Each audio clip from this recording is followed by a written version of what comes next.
in the bacon, fat, cooked in the bacon, fat, all tastes like bacon, fat, and it all tastes like bacon, in the bacon, cooked in the bacon, fat, cooked in the bacon, fat, all tastes like bacon, and then you put all tastes like bacon, the mince. Why are you putting mince? Because then you've got the girth. That's what you're not getting.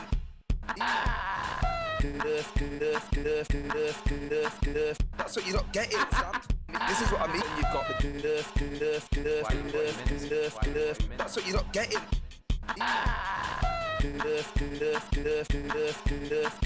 That's what you're not getting, Sam. This is what I mean.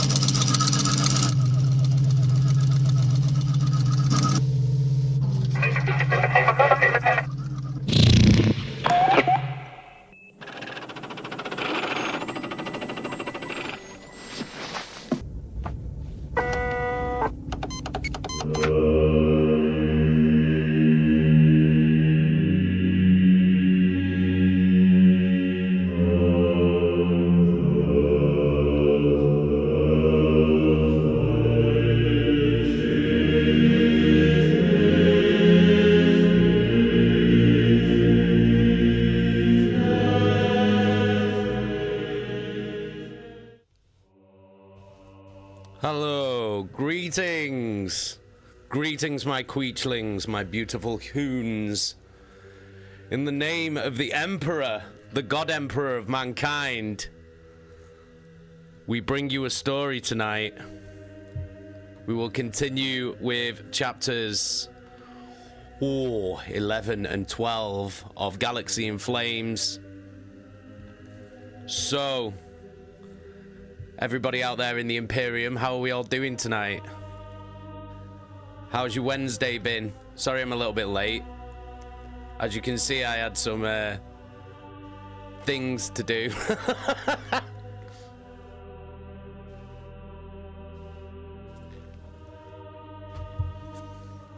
So how does everybody like the new look of the Horus Heresy stream? Shannon, did I make that? Yes, I made it today. I literally made this today. I made all of this today. Everything that you see right now I made today.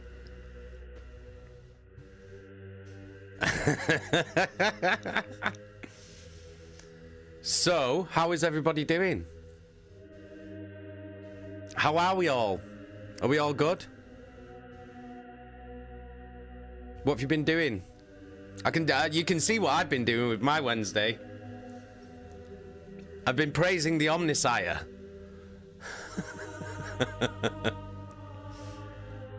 Owen, all in one day. That's mental. Yep. I had the idea this morning.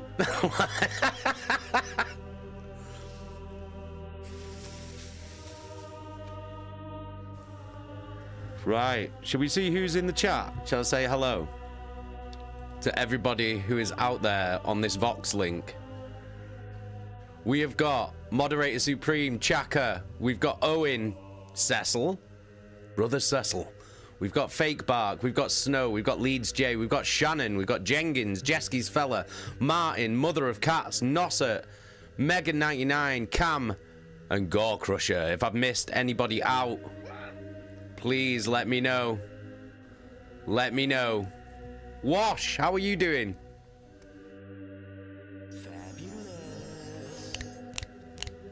There we go, we got a one-handed click.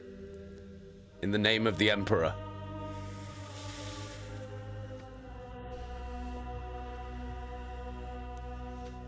Shannon, a man of many talents. Yes, indeed. Well, the Emperor protects and the Emperor provides, doesn't he? So, hey, Absolute, how are you doing? Fake Bark. Jay, did you disable Warcry? Yes, I've disabled Warcry for the book reading streams. Because it's so insanely loud that it'll just put me off when I'm trying to read the book. So it's just disabled for today. And then it'll be back on tomorrow. And we've got another very special stream coming tomorrow, so. Beardy, how are you doing? Eggy, how are you doing, mate? It is heresy. It is heresy, but it had to be done because it's just way too loud. It's way too loud, and even if I turn it down, it's still gonna be really, really loud. Do you know what I mean? So I've got to turn it down.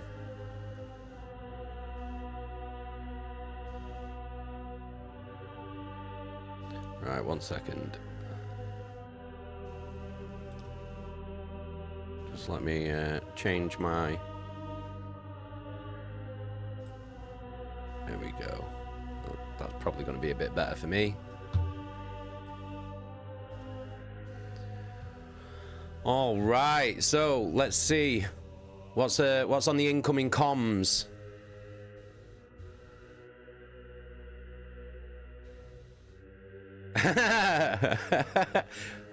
So you like this then? You like the new look of the Warhammer stream, the Warhammer lore, like story stream? Googly Eye of Sauron, how you doing, mate? Jesky's fella, the better half is watching also. Hey Jesky, how you doing? Snow, it looks amazing. Well, the flesh is weak, isn't it? Do you know what I mean? Beardy, Jay was clearly on the video shoot for Mechanical Chaos and might have taken some things home with him. The flesh is weak, Beardy. Fucking hell.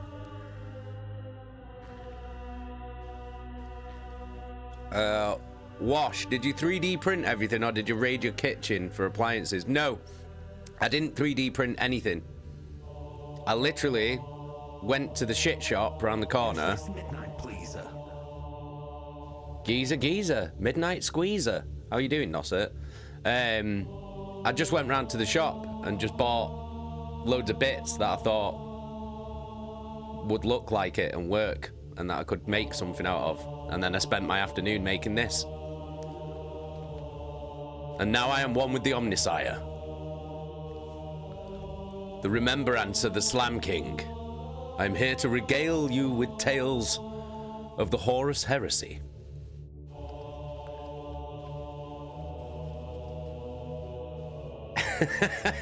Cheers, Jesky.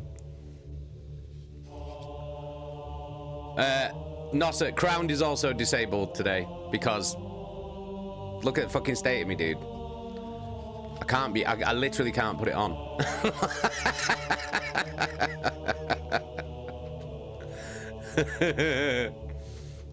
Should we just get straight into it? Because we've got a lot to get through today. And I hope you're all fucking prepared. Because goddamn, it's certainly summer. All right. As you can see as well, down at the bottom, we are 4 oaths of moment away from another relic, holy relic of the Emperor, being bestowed upon you, Imperial citizens, through a raffle giveaway. Helly, how are you doing? You alright? Eggy, are you not boiling, lad? No, I'm not actually, but I do need to put the fan on. I will put the fan on, but I'm not boiling, no.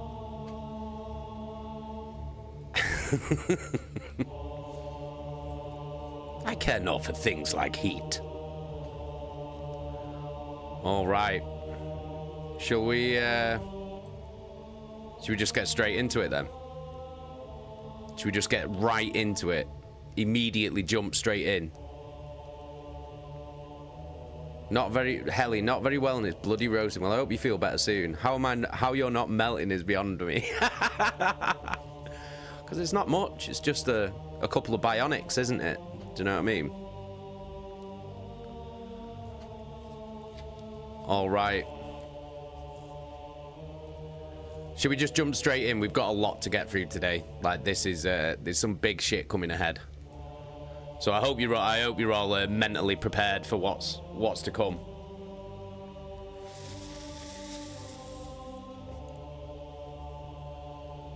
Hey, Absolute, how hard are you? Jay, fuck yeah. Oh, Mother of Cats with the gift sub.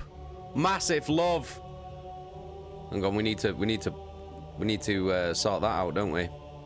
Huge love. Cheers, Mother of Cats.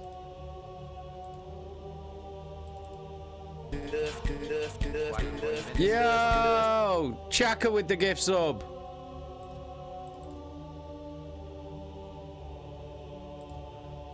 Thank you so much, Chaka.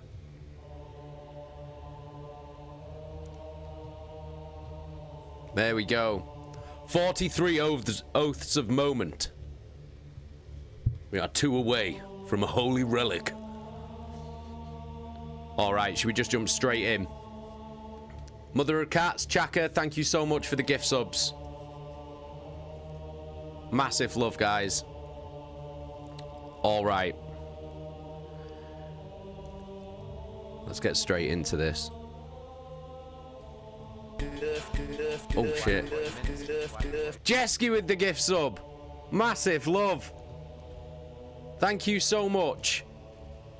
Cheers, Jesky. Huge love. Chapter 11. Warning. Death of a world. The last Chthonian. Saul Tarvitz's first sight of the Coral City was the magnificent stone orchid of the precentor's palace. He stepped from the battered Thunderhawk onto the roof of one of the palace wings. The spectacular dome soaring above him. Smoke coiled in the air from the battles within the palace, and the terrible sound of screaming came from the square to the north, along with the powerful stench of freshly spilled blood.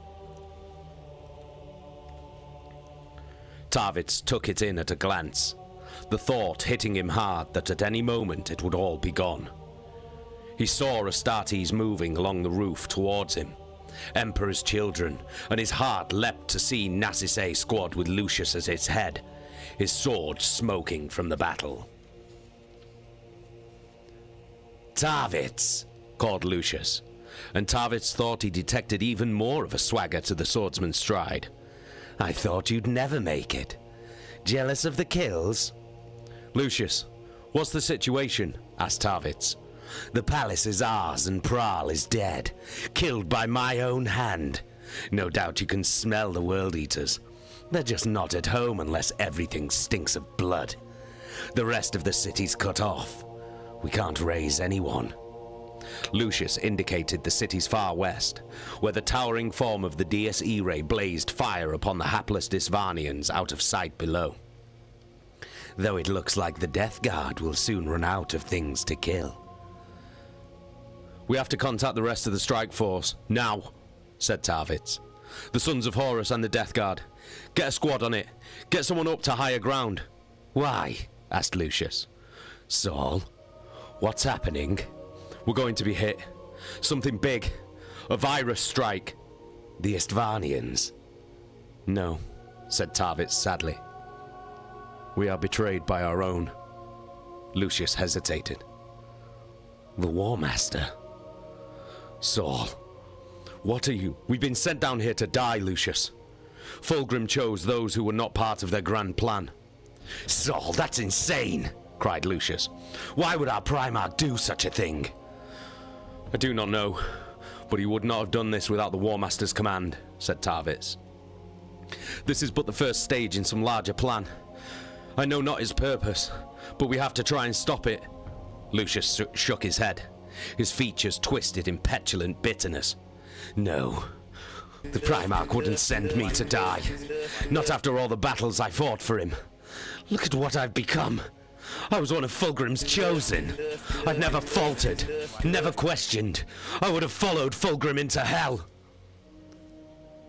Hey, Absolute and Jesky, thank you so much for the gift subs. Massive love. That puts us over the threshold. Let's do a quick giveaway.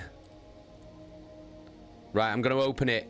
It's open for 5 minutes okay? All you've got to do is be a subscriber, and when it opens in the chat, type !raffle. There we go.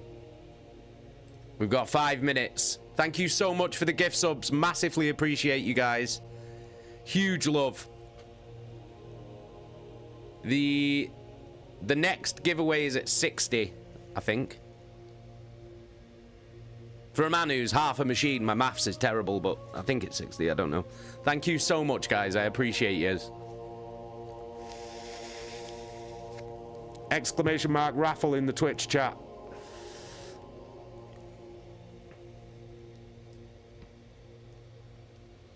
I've never faltered, never questioned. I would have followed Fulgrim into hell. But I wouldn't, Lucius, said Tarvitz. And you're my friend. I'm sorry, but we don't have time for this. We have to get the warning out and then find shelter. I'll take word to the World Eaters. You raise the Sons of Horus in the Death Guard. Don't go into the details, just tell them there's a virus strike inbound and to find whatever shelter they can. Tarvitz looked at the reassuring solidity of the Precentor's palace and said, there must be catacombs or deep places beneath the palace. If we can reach them, we may survive this. This city's gonna die, Lucius, but I'll be damned if I'm gonna die with it. I'll get a Vox officer up here, said Lucius, a steel anger in his voice. Good. We don't have much time, Lucius. The bombs will be launched any moment. This is rebellion, said Lucius. Yes, said Tarvitz.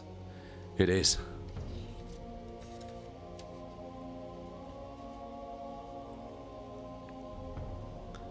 Beneath his ritualistic scars, Lucius was still the perfect soldier he'd always been, a talisman whose confidence could infect the men around him, and Tarvitz knew he could rely on him. The swordsman nodded and said, Go. Find Captain Erlin. I'll raise the other legions and get our warriors into cover. I will speak with you again.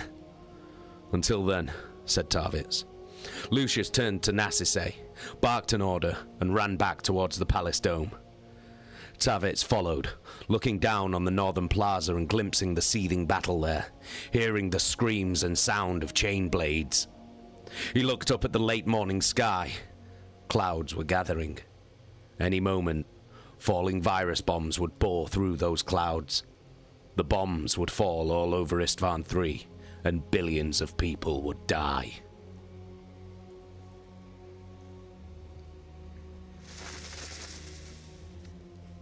Hey, Lady Dragon, how you doing?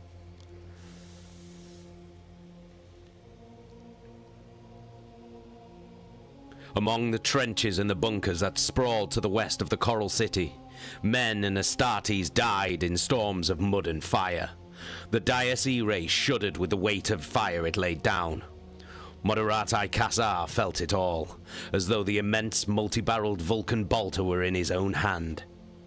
The Titan had suffered many wounds, its legs scarred by missile detonations and furrows scored in its mighty torso by bunker-mounted cannons. Khazar felt them all, but a multitude of wounds could not slow down the Dies Irae or turn it from its course. Destruction was its purpose, and death was the punishment it brought down on the heads of the Emperor's enemies. Khazar's heart swelled. He had never felt so close to his Emperor, at one with the God Machine, a fragment of the Emperor's own strength instilled in the Dies Irae. Arukan, pull to starboard, ordered Princeps Terne from the command chair. Avoid those bunkers or they'll foul the port leg. The Dies Irae swung to the side, its immense foot taking the roofs from a tangle of bunkers and shattering artillery emplacements as it crashed forwards. A scrum of Istvanian soldiers scrambled from the ruins, setting up heavy weapons to pour fire into the Titan as it towered over them. The Istvanians were well drilled and well armed, and though the majority of their weapons weren't the equal of a lasgun, trenches were a great leveler, and a man with a rifle was a man with a rifle when the gunfire started. The Death Guard slaughtered thousands of them as they bludgeoned their way through the trenches. But the Istvanians were more numerous, and they hadn't run. Instead, they had fallen back trench by trench, rolling away from the relentless advance of the Death Guard. The Istvanians, with their drab green-grey helmets and mud-spattered flak suits, were hard to pick out against the mud and rubble with the naked eye. But the sensors on the Dias Irae projected a sharp-edged image onto Kassar's retina that picked them out in wondrously clear detail.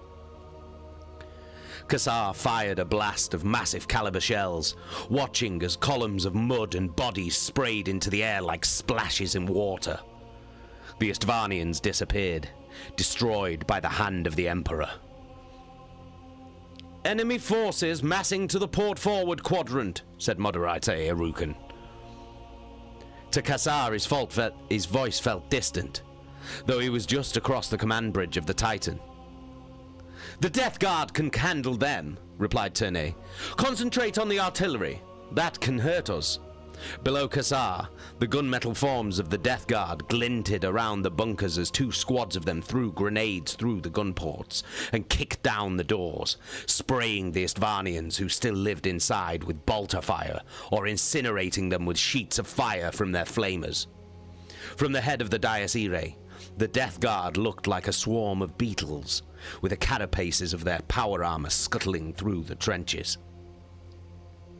A few Death Guard lay where they had fallen, cut down by artillery fire or the massed guns of the Istvanian troops, but they were few compared to the Istvanian corpses strewn at every intersection of the trenches. Meter by meter, the defenders were being driven towards the northernmost extent of the trenches, and when they reached the white marble of a tall basilica with a spire shaped like a trident, they would be trapped and slaughtered. Kassar shifted the weapon arm of the Dias Irae to aim at a booming artillery position some 500 meters away, as it belched tongues of flame and threw explosive shells towards the Death Guard lines. "Princeps!" called Kassar. "Enemy artillery moving up on the eastern quadrant." Ternay didn't answer him, too intent on something being said to him on his personal command channel. The Princeps nodded at whatever order he had just received and shouted, "Halt! Erukan, cease the stride pattern. Kassar, shut off the ammunition feed."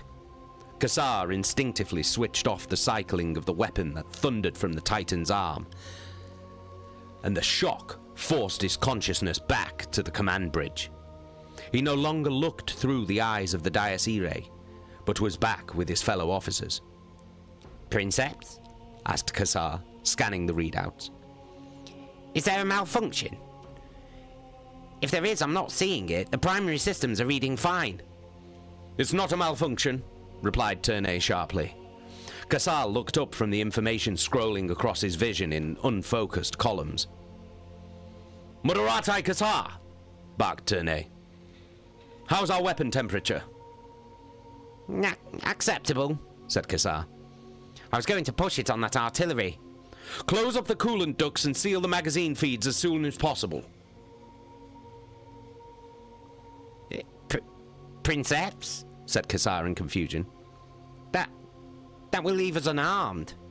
"I know that," replied Ternay, as though to a simpleton. "Do it, Erukan. I need us sealed." "Sealed, sir?" asked Erukan, sounding as confused as Kassar felt. "Yes, sealed. We have to be airtight from top to bottom," said Ternay, opening a channel to the rest of the mighty war machine's crew. "All crew, this is Princeps Ternay. Adopt emergency biohazard posts right now. The bulkheads are being sealed. Shut off the reactor vents and be prepared for a power down." "Princeps," said Erukan urgently. "Is it a biological weapon? Atomics?" "The Istvanians have a weapon we didn't know about," replied Ternay, but Kassar could tell he was lying. "They're launching it soon. We have to lock down or we'll be caught in it." Kassar looked down at the trenches through the Titan's eyes. The Death Guard was still advancing through the trenches and bunker ruins. But Princeps, the Astarte... "You have your orders, Moderate Kassar!" shouted Ternay, "and you will follow them. Seal us up, every vent, every hatch, or we die." Kassar willed the Dias Irae to shut its hatches and seal all its entranceways, his reluctance making the procedures sluggish. On the ground below, he watched the Death Guard continue to grind their way through the Coral City's defenses, apparently unconcerned that the Istvanians were about to launch throne knew what at them, or unaware. As the battle raged on, the Dies Irae fell silent.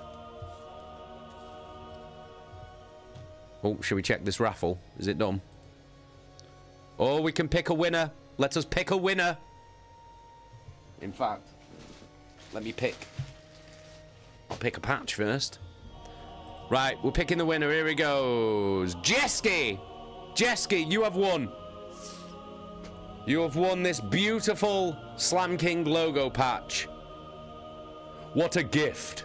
What a gift from the God Emperor himself. There we go. What number is that?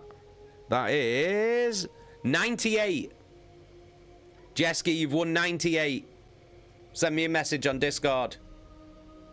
Yay! Can we get some Steagles in the comms for Jeski? A congratulatory flock of seagulls. 98, you've won. Congratulations!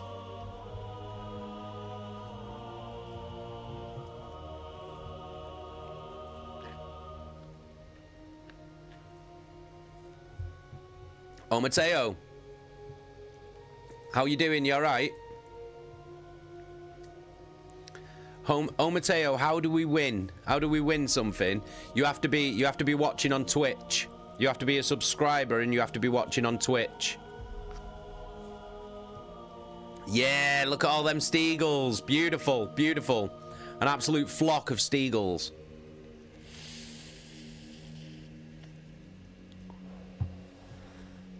Sorry, I was just clearing out my my oxygen vents.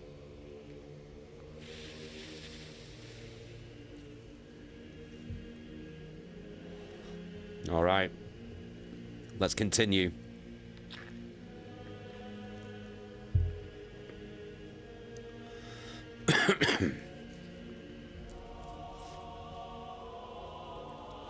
The main audience chamber of the Vengeful Spirit was a colossal, columned chamber with walls of marble and pilasters of solid gold.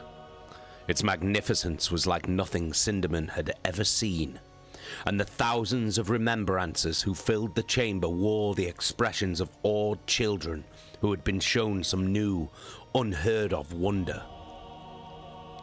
Seeing many familiar faces, Cinderman guessed that the fleet's entire complement of remembrancers was present for the Warmaster's announcement. The Warmaster and Malaga stood on a raised podium at the far end of the hall, too far away for either of them to recognize Cinderman, Mercedes, or Euphrates. Or at least he hoped so.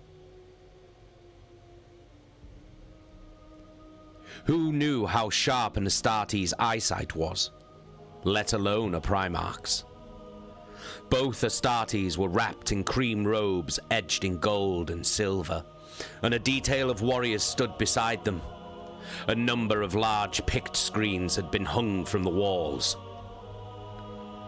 "It looks like an Iterators rally on a compliant world," said Mercedes, echoing his own thoughts.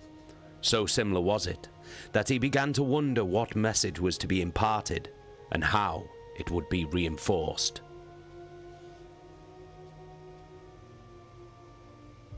Summer on Twitch, how you doing? You alright?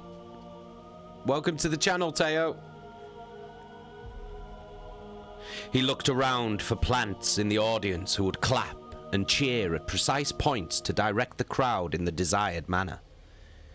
Each of the screens displayed a slice of Isstvan III, set against a black backdrop scattered with bright silver specks of the Warmaster's fleet. "Euphrates," said Mercedes as they made their way through the crowds of remembrancers. "Remember how I said this was a bad idea?" "Yes," said Euphrates, her face creased in a wide, innocent smile. "Well, now I think that this was a really bad idea. I mean, look at the number of Astartes here." Cinderman followed Mercedes' gaze, already starting to sweat at the sight of so many armed warriors surrounding them. If even one of them recognized their faces, it was all over. "We have to see," said Euphrates, turning and grabbing his sleeves. "You have to see."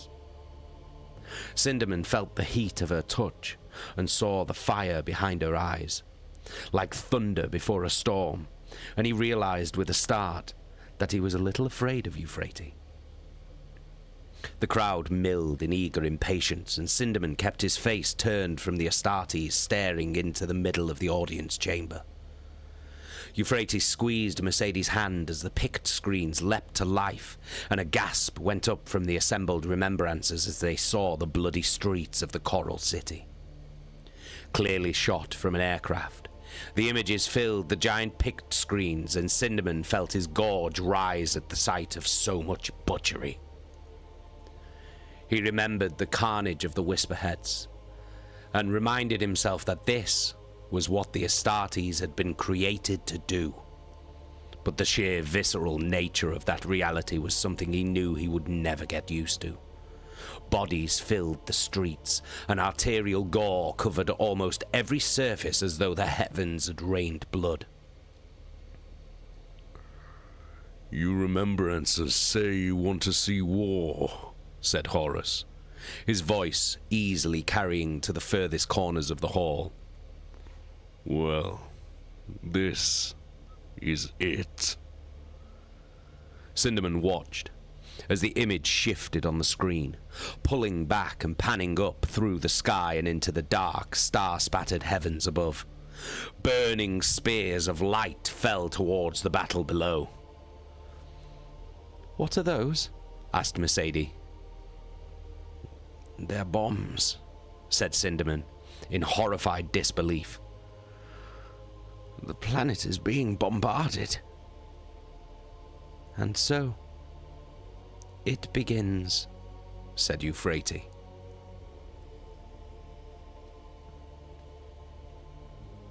The plaza was truly a horrendous sight, ankle deep in blood and strewn with thousands upon thousands of bodies. Most were blown open by bolter rounds, but many had been hacked down with chain blades or otherwise torn limb from limb. Tarvitz hurried towards the makeshift strongpoint at its center. The battlements formed from carved-up bodies heaped between the battered forms of fallen drop pods. A world-eater with blood-soaked armor and a scarred face nodded to him as he climbed the gruesome ramp of bodies. The warrior's armor was so drenched in blood that Tarvitz wondered for a moment why he hadn't just painted himself red to begin with. "Captain Erlen," said Tarvitz. "Where is he?" The warrior wasted no breath on words and simply jerked a thumb in the direction of a warrior with dozens of fluttering oath papers hanging from his breastplate. Tarvitz nodded his thanks and set off through the strongpoint. He passed wounded Astartes who were tended by an apothecary who looked as if he had fought as hard as any of his patients. Beside him lay two fallen world-eaters, their bodies unceremoniously dumped out of the way. Erlen looked up as Tarvitz approached. The captain's face had been badly burned in some previous battle, and his axe was clotted with so much blood that it better resembled a club. "Looks like the Emperor's children have sent us reinforcements," shouted Erlen, to grunts of laughter from his fellow world-eaters. "One whole warrior! We are blessed. The enemy will run away for sure." "Captain," said Tarvitz, joining Erlen at the barricade of Isstvan dead. "My name is Captain Saul Tarvitz, and I'm here to warn you that you have to get your squads into cover." "Into cover? Unacceptable," said Erlen, nodding towards the far side of the plaza. Shapes moved in their windows and between the mansions. "They're regrouping. If we move now, they will overwhelm us." "The Istvanians have a bioweapon," said Tarvitz, knowing a lie was the only way to convince the World-Eaters. They're going to fire it. It'll kill everyone and everything in the Coral City. They're going to destroy their own capital. I thought this place was some kind of church. Holy to them. They've shown how much they value their own, replied Tarvitz quickly, indicating the heaps of dead in front of them. They'll sacrifice a city to kill us. Driving us from their planet is worth more to them than this city. So, you would have us abandon this position? Demanded Erlen, as if Tarvitz had personally insulted his honor. How do you know all this? I just got here from orbit. The weapon's already been unleashed. If you're above ground when the virus strike hits you, you will die. If you believe nothing else, believe that. Then where do you suggest we move to? Just to the west of this position, Captain, said Tarvitz, stealing a glance at the sky. The edge of the trench system's thick with bunkers, blast-proof shelters. If you get your men into them, they should be safe. Should be, snapped Erlen. That's the best you can offer me. Erlen stared at Tarvitz for a moment. If you are wrong, the blood of my warriors will be on your hands, and I will kill you for their deaths. I understand that, Captain, urged Tarvitz, but we don't have much time. Very well, Captain Tarvitz, said Erlen. Sergeant Fleestay, left flank. Sergeant Ronde, right. World Eaters, general advance to the west. Blades out.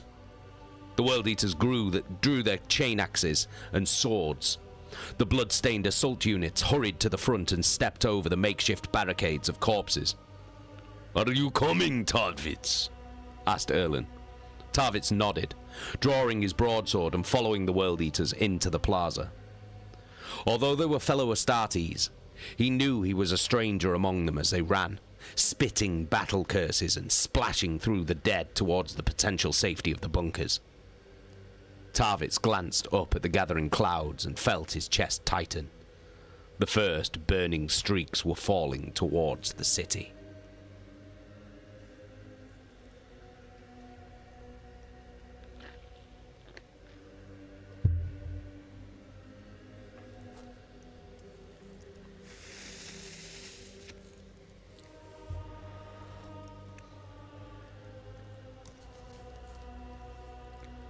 It started, said Loken.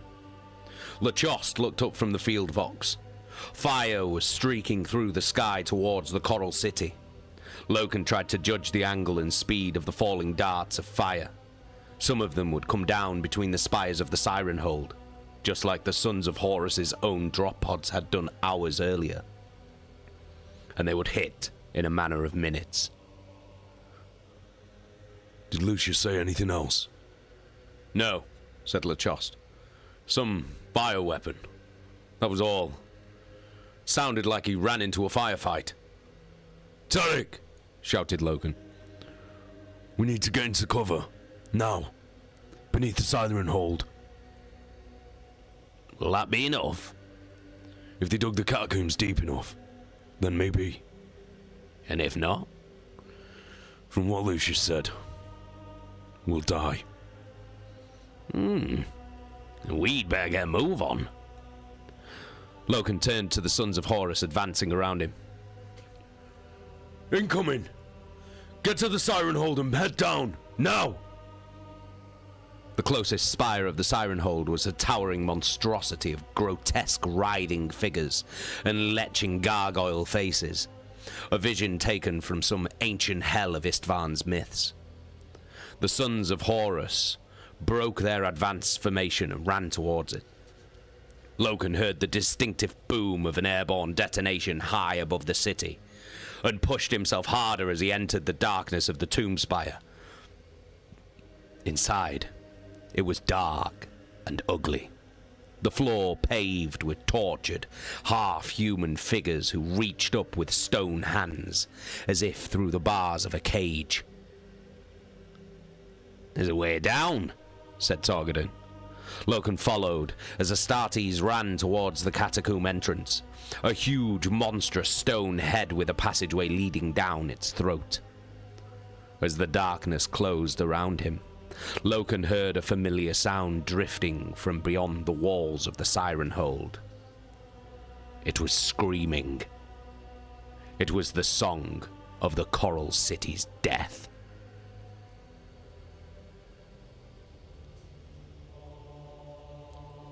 The first virus bombs detonated high above the Coral City.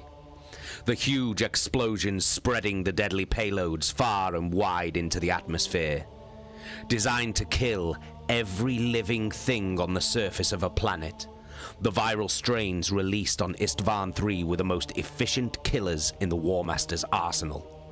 The bombs had a high enough yield to murder the planet 100 times over, and were set to burst at numerous differing altitudes and locations across the surface of the planet.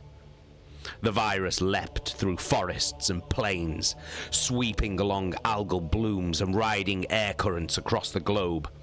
It crossed mountains, forded rivers, burrowed through glaciers. The Imperium's deadliest weapons. The Emperor himself had been loath to use them. The bombs fell all across Isstvan III. But most of all, they fell on the Coral City.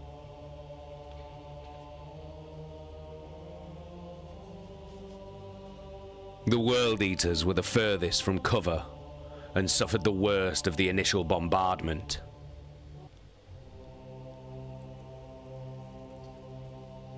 Some had reached the safety of the bunkers, but many more had not. Warriors fell to their knees as the virus penetrated their armored bodies. Deadly corrosive agents laced into the viral structure of the weapons, dissolving exposed pipes and armor joints, finding their way inside through battle damage.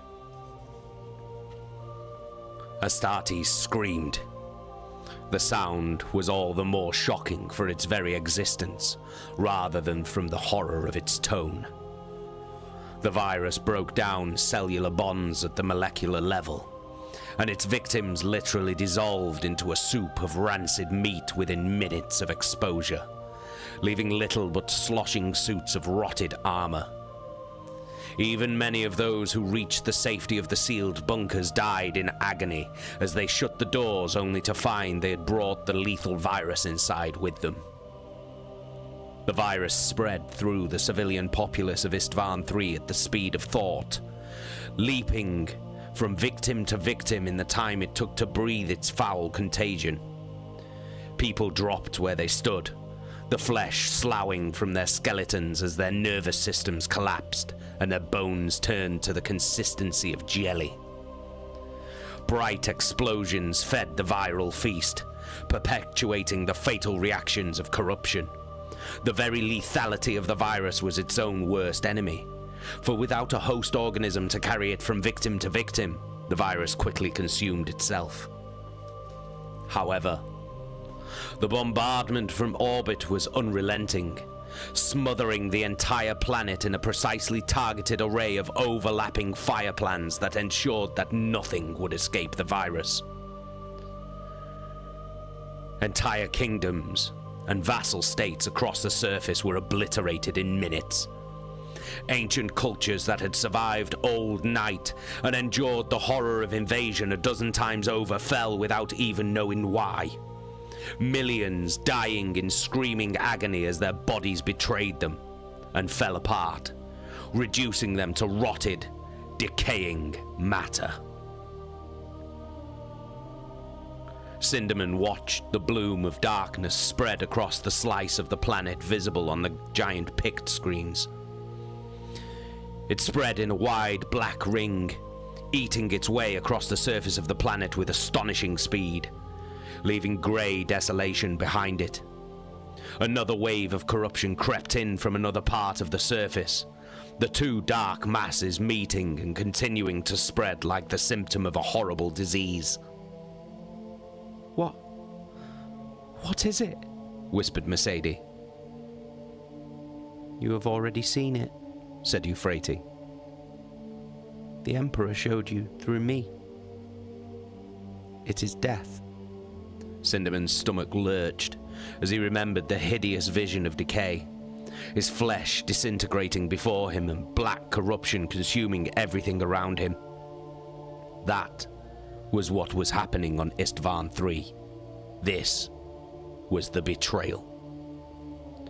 Sindaman felt as though the blood had drained from him. An entire world was bathed in the immensity of death.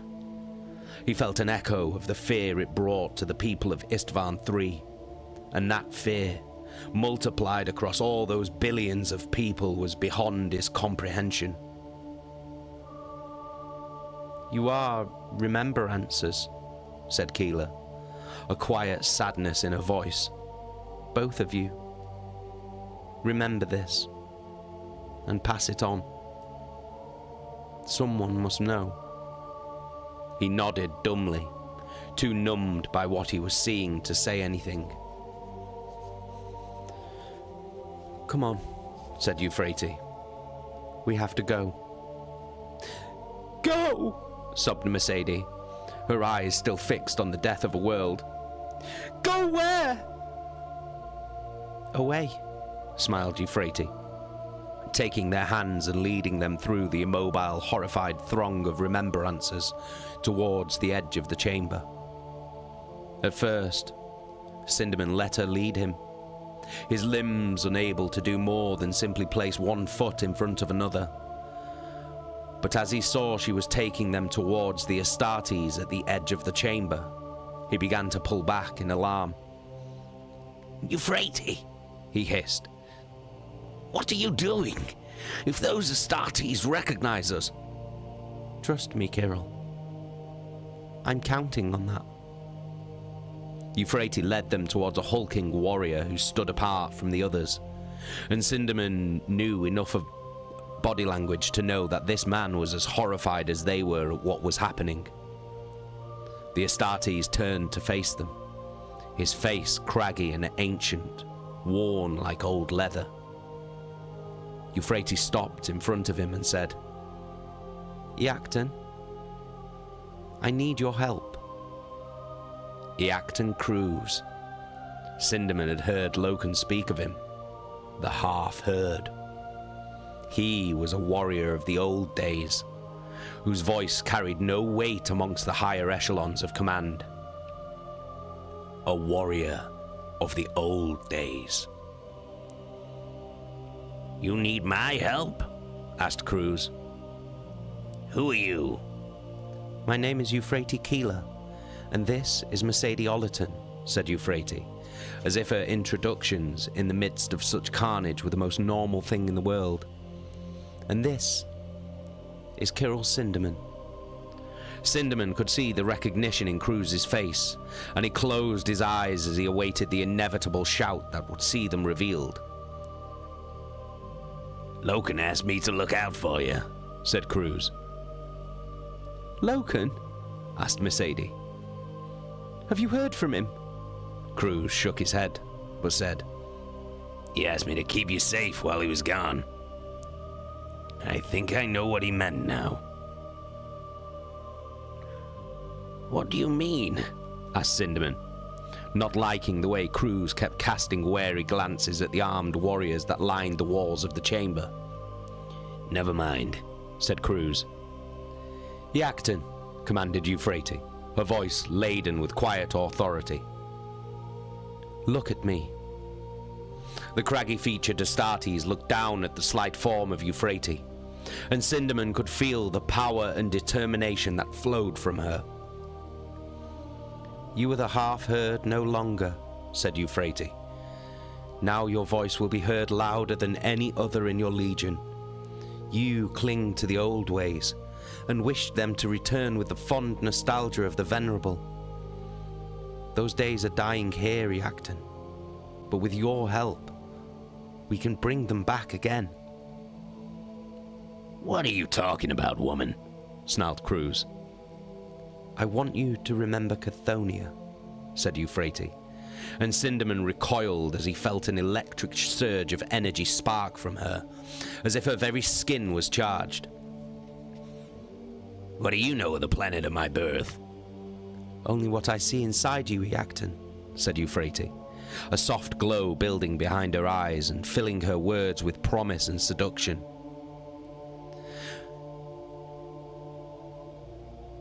The honor and the valor from which the lunar wolves were forged. You are the only one who remembers Iacton. You're the only one left that still embodies what it is to be an Astartes. You know nothing of me, he said, though Sindaman could see her words were reaching him, breaking down the barriers the Astartes erected between themselves and mortals.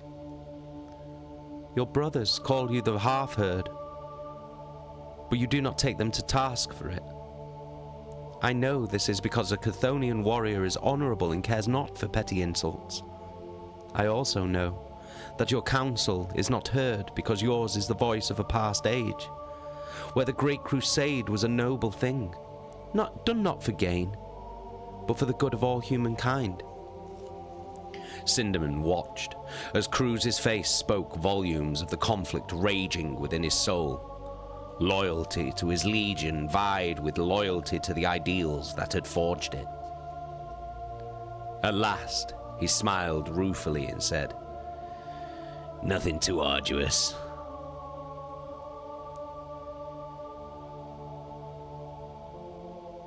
He looked over towards the Warmaster and Malagurst. "Come," he said. "Follow me." "Where to?" asked Sindaman. "To safety," replied Cruz. "Loken asked me to look out for you, and that's what I'm gonna do. Now be silent and follow me." Cruz turned on his heel and marched towards one of the many doors that led out of the audience chamber. Euphrates followed the warrior, and Sindaman and Mercedes trotted along after her, unsure as to where they were going or why. Cruz reached the door, a large portal of polished bronze guarded by two warriors, moving them aside with a chopping wave of his hands. "I'm taking these ones below." "Our orders are that no one is to leave," said one of the guards. "And I'm issuing you new orders," said Cruz, a steely determination that Sindaman had not noticed earlier underpinning his words. "Move aside, or are you disobeying the order of a superior officer?"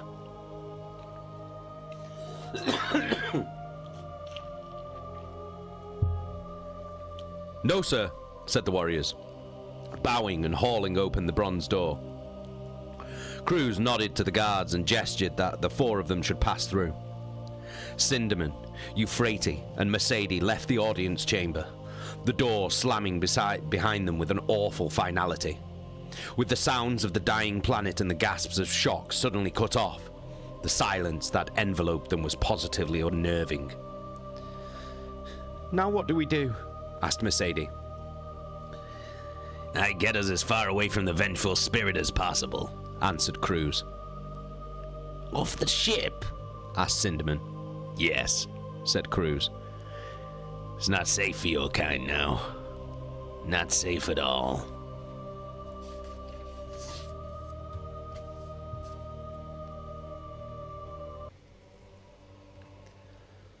There we go. That's the end of chapter 11. So I'll just go for a quick wee.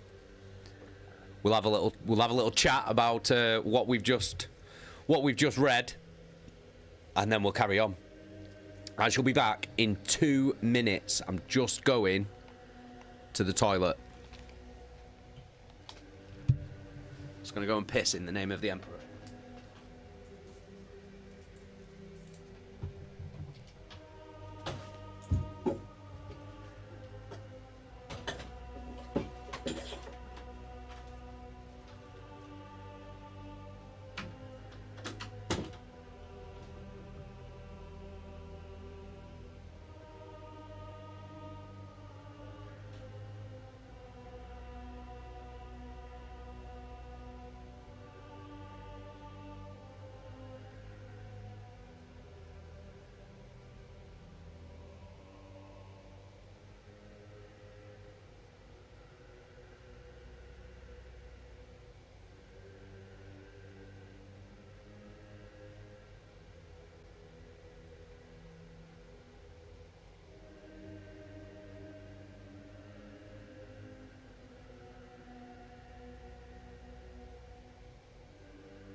Ah.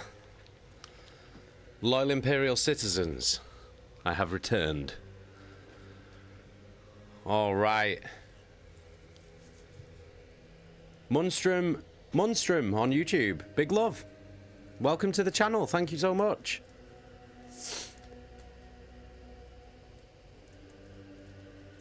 Owen, Jesus, fuck. Chaka, this book series is so damn good. I would have never thought I would have merged so much into it. Wash, I love this book. It's so good. It's so good. So, it's begun. It's begun. Horus has, Horus has pressed the button. And he is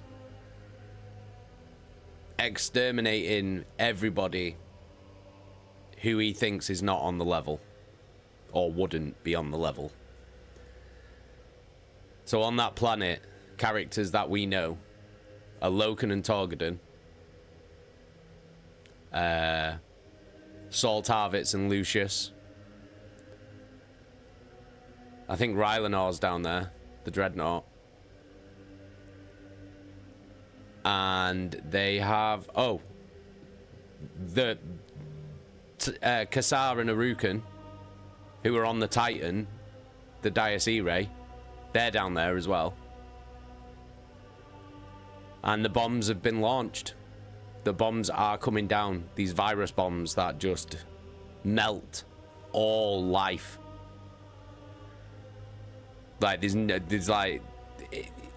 If it comes into contact with any organic matter, it's done. Clunge! With the resub. Big love, dude. How you doing? You're right, Clunge. 10-month resub. Massive love. There we go. Huge love. Thank you so much, Clunge. So, those bombs are coming. They're coming down.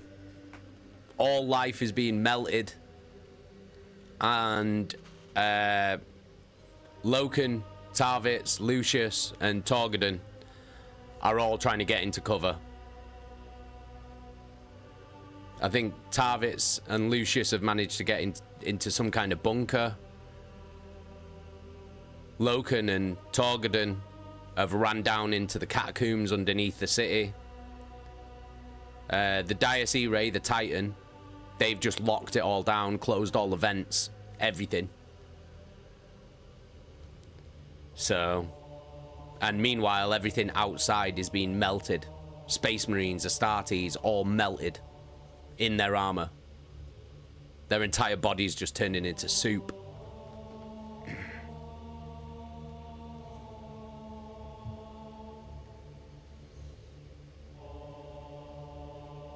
Snow, did you see the new Silent King book released yesterday? No, I did not. I did not see it. Eggy, since when could cyborgs piss? That's the only bit that I haven't replaced.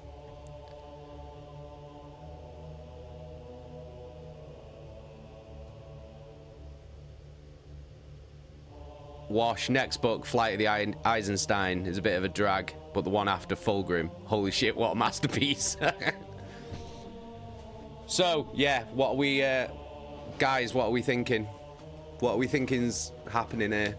I mean, it's obvious what's happening, but where do you think this is going? Owen, this is fucking mental, man. Like, I knew it would happen, but man, I didn't quite expect it to happen.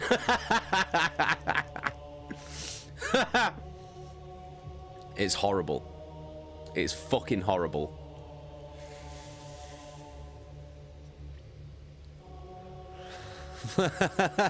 Shit's fucked is what's happening. What the fuck do you mean? No, I mean, I know it's obvious what's happening. I mean, but what do you think is going to happen next? Because we're going to read another chapter. Fucking, can we all just take a moment, right, to to give two big shout outs to two massive heroes, like, in this thing so far. Fucking Saul Tarvitz. Saul Tarvitz, what a fucking G. He's the guy who fucking told them all what was happening. He was the guy who figured it out and told everyone. And he's gone down, knowing what's happening. He's still gone down to the planet. What a fucking legend. He's still gone down to the surface of the fucking planet to try and save as many of the Astartes as he can, knowing full well what's coming. What a fucking G. And the Acton Cruz. The Acton Cruz, the fucking Space Marine, the old Space Marine that they all laughed at all the way through all three of these books. And then he comes in clutch and saves fucking Euphrates, Mercedes, and fucking Cinderman. What a G. Saul Tarvitz, though, absolute fucking legend. Imagine that, knowing full well what was coming. Oh, they're gonna completely bombard this entire planet with virus bombs, the worst weapons known to the Imperium. That nothing will survive. I'm gonna go down to that planet and I'm gonna try and save as many of them as I can. Balls on him. Absolute balls on him. What a fucking legend. Absolute legend.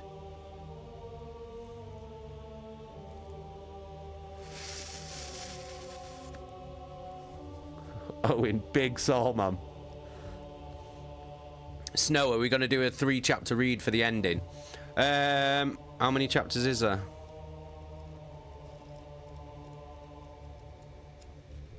How many chapters is there? Oh, there's 17, isn't there? 12.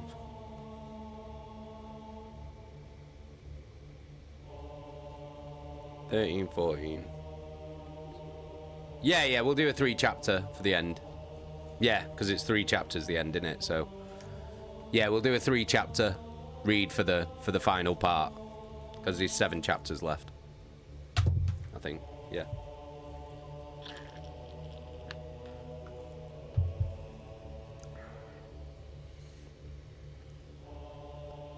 Oh, and Billy Big Bollocks himself. What an absolute don, honestly. I know. It's fucking mad, innit? Mother of Cats. What did I miss? Oh my god, cats. Cats. It started. It started. Horus is bombing all of the good Space Marines. He's bombing them all. But not just with, like, explosive bombs. These fucking things are virus bombs. They're melting Space Marines in their suits. These bombs are destroying all life. Anything organic, whether it's plant life, animal life, fucking microbial life, is all getting melted into soup. And Loken and Torg are down there. Saul Tarvitz has gone down to try and save him. Lucius is down there. The Titan crew's down there. Also, what we've not seen to fucking speak about, Horus has got every single Remembrancer on his ship in one room, and all the doors and exits are blocked by Astartes. And if you noticed, when the Acton Cruz was taking Cinderman, Mercedes, and Euphrates out, what did the Astartes that were guarding the door said?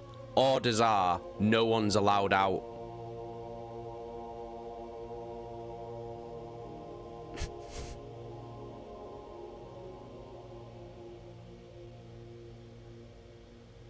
So what's going on there?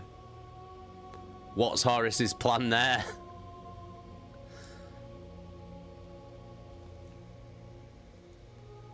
It's not going to be anything good, is it?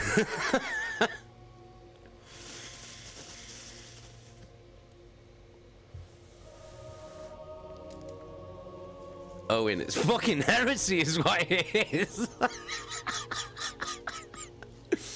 Martin, Slam King, you'll have to let us know in the Discord the next 3 books you're going to read so I can get them ordered. I will do. I will do. I will do.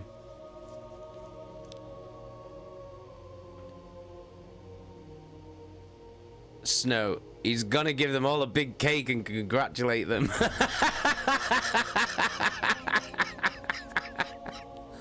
Here you go, Remembrancers. What a wonderful cake. I brought this cake for all of you Remembrancers. Says thank you on it. Now watch me bomb all of my own men.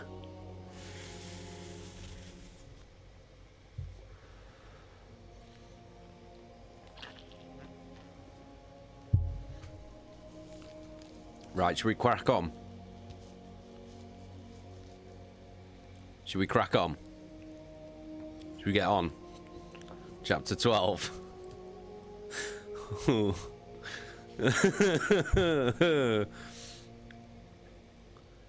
Chapter 12. Cleansing. Let the galaxy burn. God Machine. The screaming of the Coral City's death throes came in tremendous waves, battering against the Precentor's palace like a tsunami. In the streets below and throughout the palace, the people of the Coral City were decaying where they stood, bodies coming apart in torrents of disintegrating flesh. The people thronged in the streets to die, keening their hatred and fear up at the sky, imploring their gods to deliver them. Millions of people screamed at once, and the result was a terrible black-stained gale of death. A war singer soared overhead, trying to ease the agony and terror of their deaths with her songs. But the virus found her too, and instead of singing the praises of Isstvan's gods, she coughed out black plumes as the virus tore through her insides.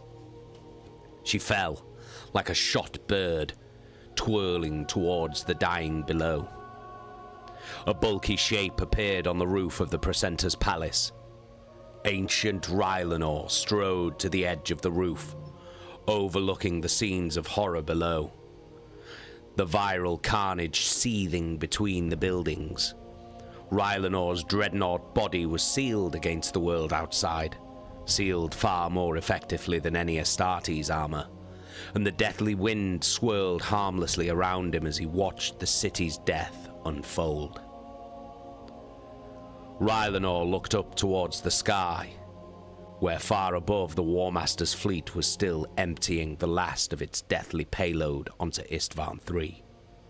The ancient dreadnought stood alone, the only note of peace in the screaming horror of the Coral City's death.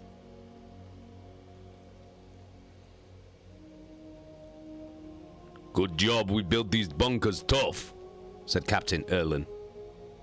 The darkness of the sealed bunker was only compounded by the sounds of death from beyond its thick walls. Pitifully few of the World Eaters had made it into the network of bunkers that fringed the edge of the trench network and barricaded themselves inside. They waited in the dark, listening to the virus killing off the city's population more efficiently than even their chain axes could. Tarvitz waited amongst them, listening to the deaths of millions of people in mute horror. The World Eaters appeared to be unmoved, the deaths of civilians meaning nothing to them. The screaming was dying down, replaced by a dull moaning. Pain and fear mingled in a distant roar of slow death. How much longer do we hide like rats in the dark? Demanded Erlen. The virus will burn itself out quickly, said Tarvitz. That's what it's designed to do. Eat away anything living and leave a battlefield for the enemy to take. How do you know? Asked Erlen. Tarvitz looked at him. He could tell Erlen the truth, and he knew that he deserved it. But what good would it do? The World Eaters might kill him for even saying it. After all, their own Primarch was a part of the Warmaster's conspiracy. I've seen such weapons employed before, said Tarvitz. You had better be right, snarled Erlen, sounding far from satisfied with Tarvitz's answer. I won't cower here for much longer.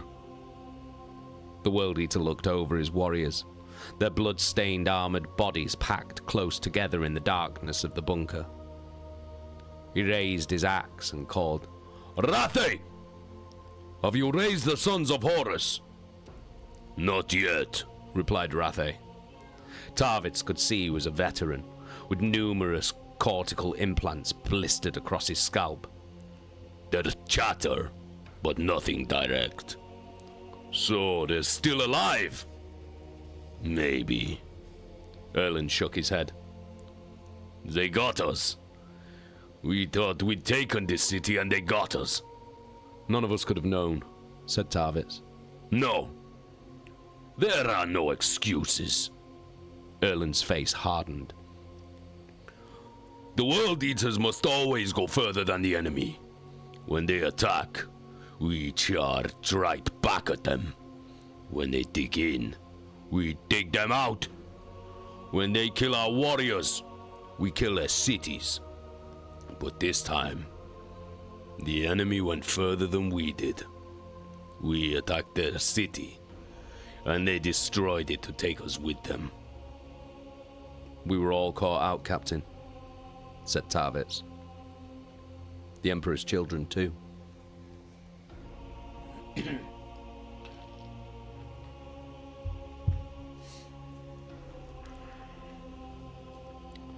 No, Tarvitz. This was our fight. The Emperor's children and the sons of Horus were to behead the beast, but we were sent to cut its heart out. This was an enemy that could not be scared away or thrown into confusion.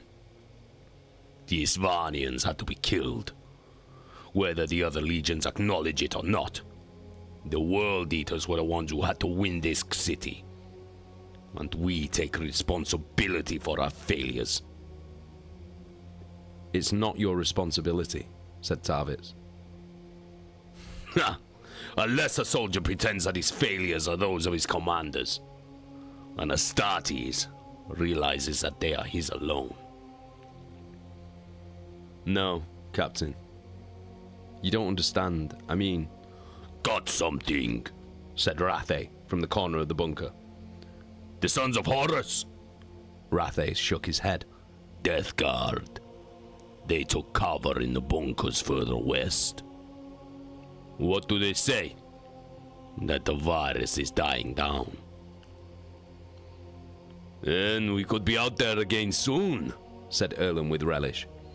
If the Isstvan come to take their city back, they'll find us waiting for them. No, said Tarvitz. There's one more stage of the viral attack still to come.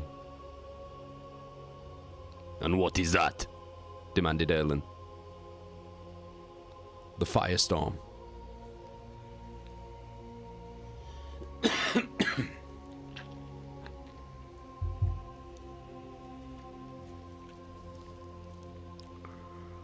You see now, said Horus to the assembled remembrancers. This is war. This is cruelty and death. This is what we do for you, and yet you turn your face from it. Weeping men and women clung to one another in the wake of such monstrous genocide, unable to comprehend the scale of the slaughter that had just been enacted in the name of the Imperium. You have come to my ship to chronicle the Great Crusade, and there is much to be said for what you have achieved. But things change, and times move. Continued Horus, as the Astartes warriors along the flanks of the chamber closed the doors and stood before them with their bolters held across their chest. The Great Crusade is over, said Horus, his voice booming with power and strength.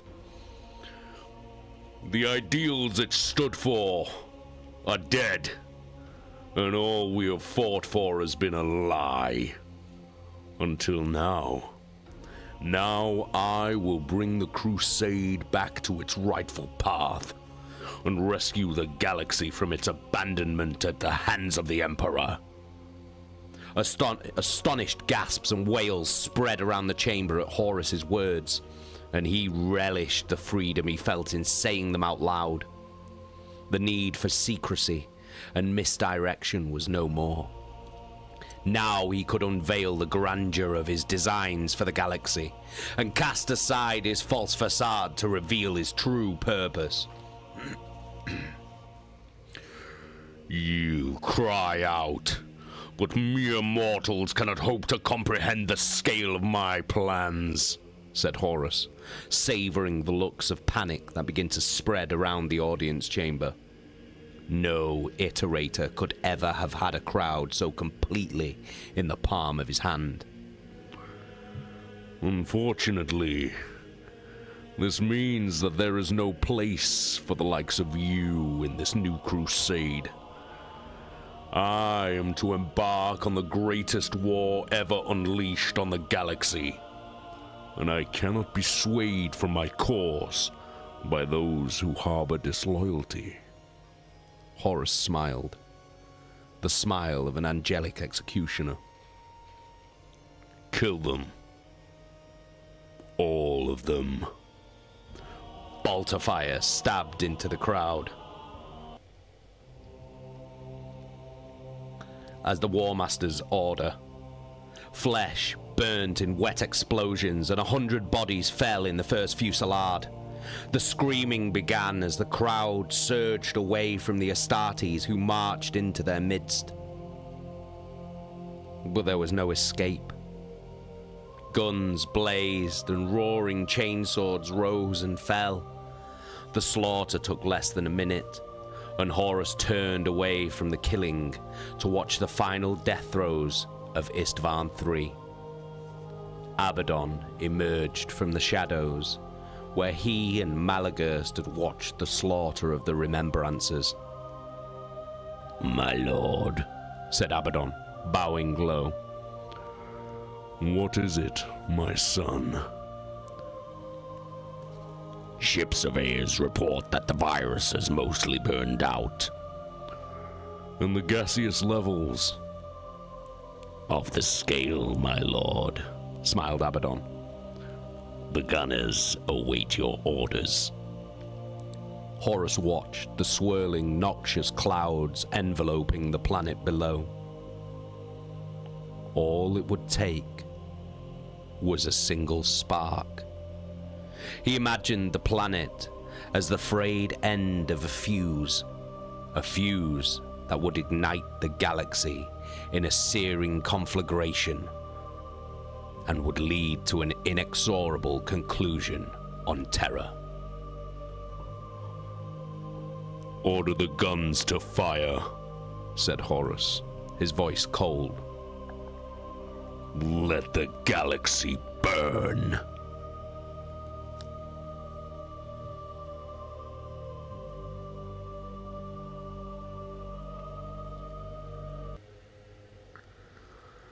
"Emperor preserve us," whispered Moderati Kassar, unable to hide his horror and not caring who heard him. The miasma of rancid, putrid gases still hung thickly around the Titan, and he could only dimly see the trenches again, along with the Death Guard emerging from the bunkers. Shortly after the order to seal the Titan had been given, the Death Guard had taken cover, clearly in receipt of the same order as the Dies Irae.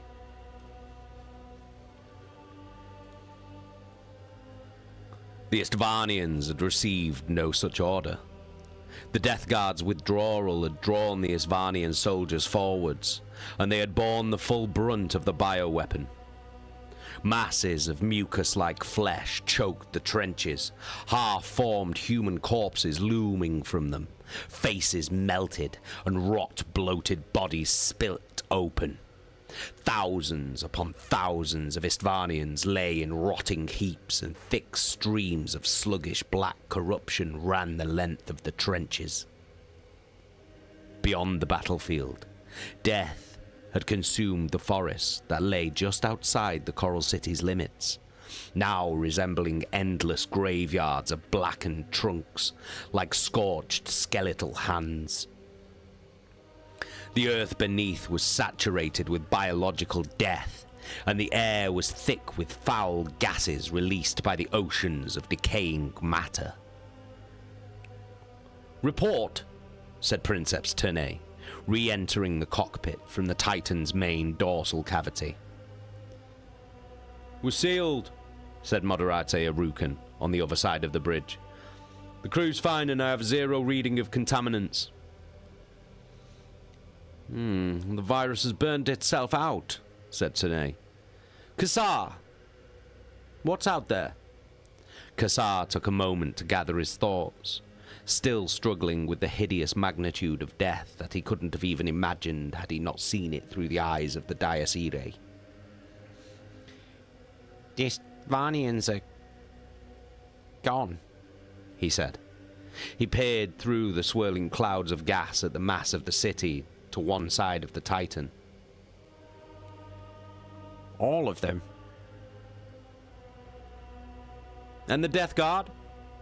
Kassar looked closer, seeing segments of gunmetal armor partially buried in gory choke points, marking where Astartes had fallen. "Some of them were caught out there," he said. "A lot of them are dead, but the Order must have gotten to most of them in time."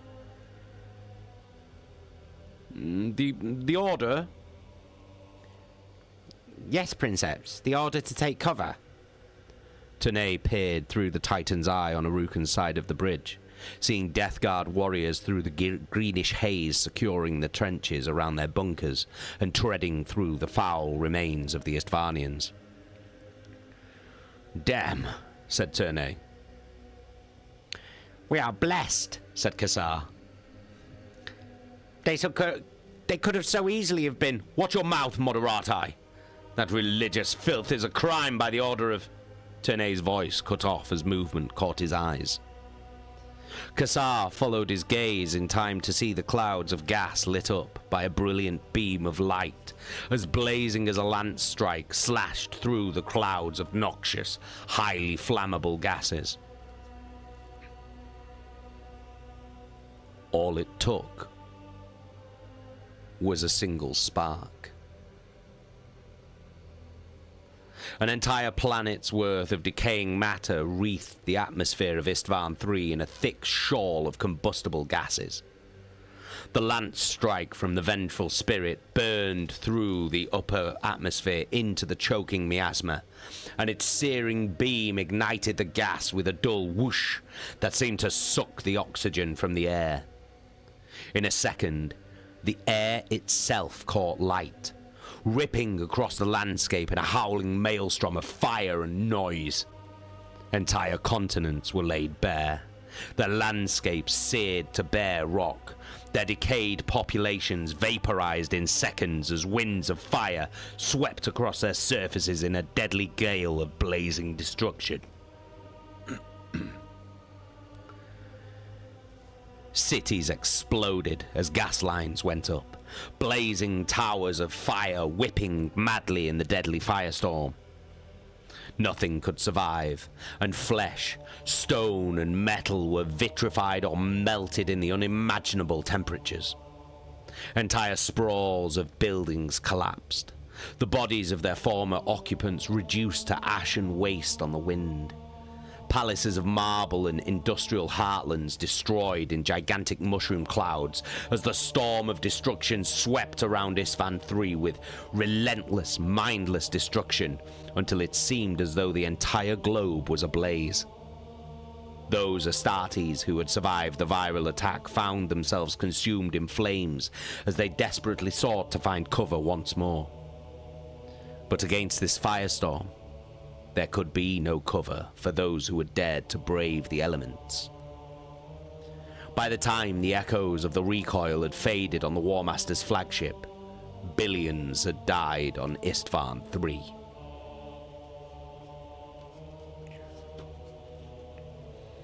Moderati Kassar hung on for dear life as the tempestuous firestorm raged around the Dies Irae. The colossal titan swayed like a reed in the wind, and he just hoped that the new stabilizing gyros the Mechanicum had installed held firm in the face of the onslaught. Across from him, Arukan gripped the rails surrounding his chair with white-knuckled hands, staring in awed terror at the blazing vortices spinning beyond the command bridge. "Emperor save us, Emperor save us, Emperor save us," he whispered over and over as the flames billowed and surged for what seemed like an eternity. The heat in the command bridge was intolerable since the coolant units had been shut down when the Titan was sealed off from the outside world. Like a gigantic pressure cooker, the temperature inside the Titan climbed rapidly until Kassar felt as if he could no longer draw breath without searing the interior of his lungs. He closed his eyes and saw the ghostly green scroll of data flash through his retinas. Sweat poured from him in a torrent, and he knew that this was it. This was how he would die. Not in battle, not in saying the Laetitio Divinatus, but cooked to death inside his beloved Dies Irae. He'd lost track of how long they had been bathed in fire when the professional core of his mind saw that the temperature readings, which had been rising rapidly since the firestorm had hit, were beginning to flatten out. Kassar opened his eyes and saw the madly churning mass of flame through the viewing bays of the Titan's head. But he also saw spots of sky, burned blue as the fire incinerated the last of the combustible gases released by the dead of Isstvan. "Temperature dropping," he said, amazed that they were still alive. Arukan laughed as he too realized that they were going to live. Princeps Tournay slid back into his command chair and began bringing the Titan's systems back online. Kassar slid back into his own chair, the leather soaking wet where his sweat had collected. He saw the readouts of the external surveyors come to life as the Princeps once again opened their systems to the outside world. "Systems check," ordered Tournay. Arukan nodded, mopping his sweat-streaked brow with his sleeve. "Weapons fine, though we'll need to watch our rate of fire since they're already pretty hot." "Confirmed," said Kassar. "We won't be able to fire the plasma weapons anytime soon either. We'll probably have to blow our arm off if we try." "Understood," said Tournay. "Initiate emergency coolant procedures. I want those guns ready to fire as soon as possible." Kassar nodded, though he was unsure as to the cause of the Princeps' urgency. Surely there could be nothing out there that would have survived the firestorm. Certainly nothing that would threaten a Titan.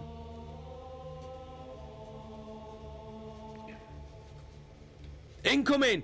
called Arukan, and Kassar looked up to see a flock of black specks descending rapidly through the crystal sky, flying low towards the blackened ruins of the burned city. "Arukan, track them!" snapped Tournay. "Gunships," said Arukan. "They're heading for the center of the city. Well, what's left of the palace." "Whose are they?" "I can't tell yet." Kassar sat back in the cockpit seat and let filaments of the Titan's command systems come to the fore of his mind once again. He engaged the Titan's targeting systems, and his vision plunged into the target reticule, zooming in on the formation of gunships disappearing amongst the crumbling black fire-blackened ruins of the Coral City. He saw bone-white colours trimmed with blue, and he saw the symbol of fanged jaws closing over the planet. "It's world eaters," he said out loud. They're world eaters. It must be the second wave." "There is no second wave," said Tournay, as if to himself. "Arukan, get the Vox-mast up and connect me to the Vengeful Spirit." "Fleet command?" asked Arukan. "No," said Tournay. Get me the Warmaster.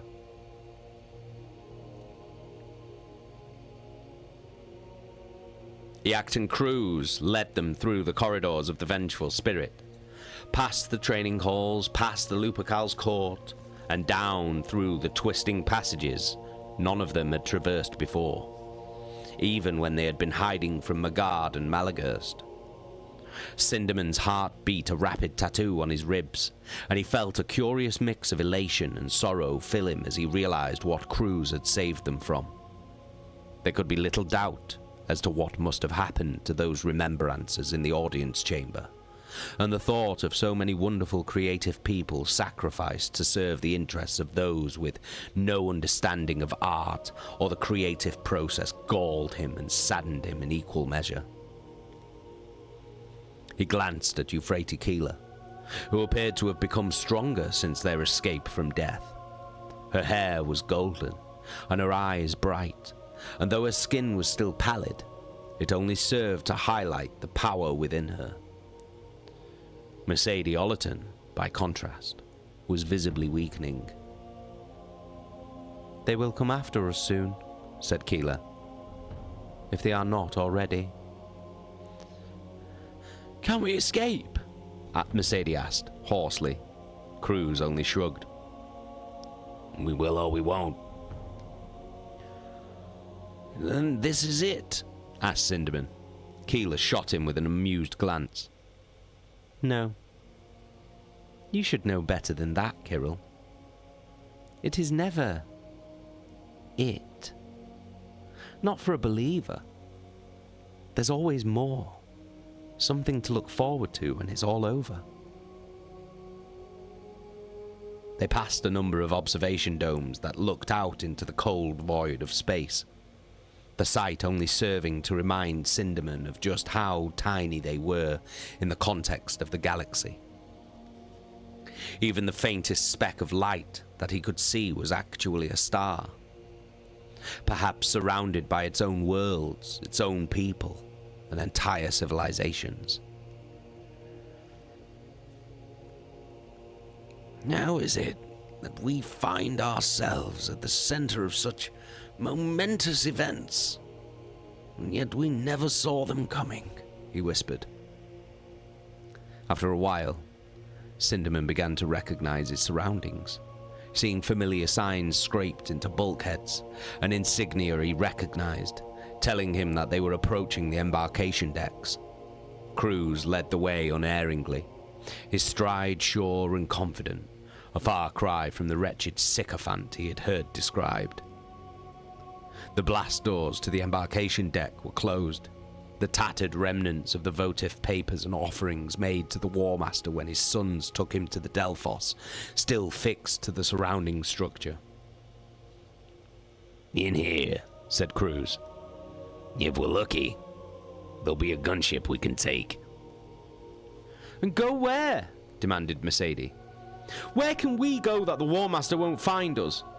Keela reached out and placed her hand on Mercedes' arm. "Don't worry. We have more friends than you know, Sadie. The Emperor will show me the way." The doors rumbled open, and Cruz marched confidently onto the embarkation deck. Cinderman smiled in relief when the warrior said, "There. Thunderhawk 9 Delta." But the smile fell from his face as he saw the golden armored form of Magad standing before the machine. Saul Tarvitz watched the look of utter disbelief on Captain Erland's face as he took in the scale of the destruction wrought by the firestorm.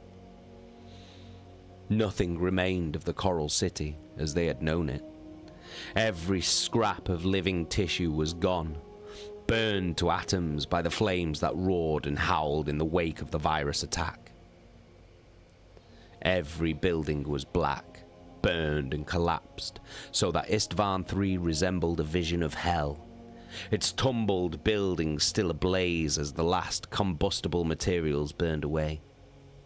Tall plumes of fire poured skyward in defiance of gravity, fuel lines and refineries that would continue to burn until their reserves were exhausted. The stench of scorched metal and meat was pungent, and the vista before them was unrecognizable as that which they had fought across only minutes before. Most hated unlived. Thank you for the follow. Big love. Why? Was all Erlen could ask. I don't know, said Tarvitz, wishing he had more to tell the World Eater. This wasn't the Isstvan, was it? Asked Erlen. Tarvitz wanted to lie, but he knew the World Eater would see through him instantly. No, he said. It wasn't. We are betrayed. Tarvitz nodded. Why? Repeated Erlen. I have no answers for you, brother. But if they hope to kill us all in one fell swoop, then they failed. And the World Eaters will make them pay for that failure, swore Erlen, as a new sound rose over the crackle of burning buildings and tumbling masonry. Tarvitz heard it too, and looked up in time to see a flock of World Eaters' gunships streaking towards their position from the outskirts of the city. Gunfire came down in a burning spray, punching through the ruins around them, boring holes in the black marble of the ground. "Hold!" shouted Erlen. Heavy fire thudded down amongst the World Eaters as the gunships roared overhead. Tarvitz crouched at a smashed window opening beside Erlen, hearing one of the World Eaters grunt in pain as a shell found its mark. The gunships passed and soared up into the sky, looping around above the shattered palace before angling down for another run. "Heavy weapons! Get some fire up there!" yelled Erlen. Gunfire stuttered up from the gaps in partially collapsed roofs, chattering heavy bolters and the occasional ruby flare of a las cannon blast. Tarvitz ducked back from the window as return fire thundered down, stitching lines of explosions through the World Eaters. More of them fell, blown off their feet or blasted apart.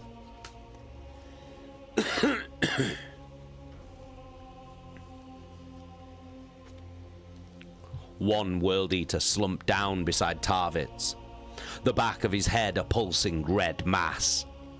The gunships banked, spraying fire down at their position. Tarvitz could see the World Eaters zeroing in on them as they flew back towards their position. Return fire lanced upwards, and one gunship fell, its engine spewing flames to smash to pieces against a burning ruin. Tarvitz could see dozens of gunships, surely the whole of the World Eater's arsenal. The lead Thunderhawk dropped through the ruins, hovering a few meters above the ground with its assault ramp down and bolter fire sparking around the opening. Erlen turned towards Tarvitz. "This isn't your fight," he yelled over the gunfire. "Get out of here!" "Emperor's children never run," replied Tarvitz, drawing his sword. "They do from this." No Space Marine could have survived the storm of fire that blazed away at the interior of the gunship. But it was no ordinary Space Marine that was born within it. With a roar like a hunting animal, Angron leapt from the gunship and landed with a terrible crash in the midst of the ruined city. He was a monster of legend, huge and terrible.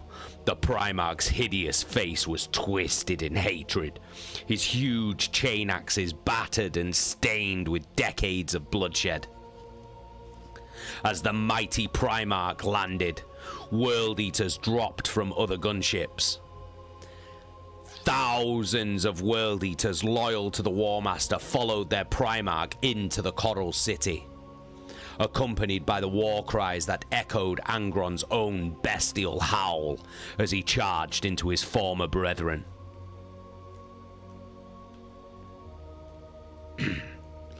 Horus put his fist through the pict screen that showed the transmission from the Dies Irae.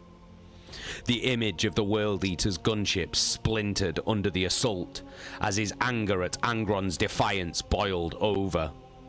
One of his allies, no, one of his subordinates, had disobeyed his direct order.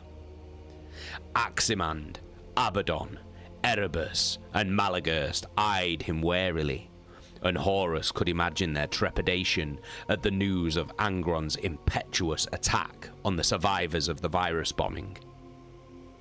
That they were survivors at all was galling, but Angron's actions put a whole new spin on the Isstvan campaign.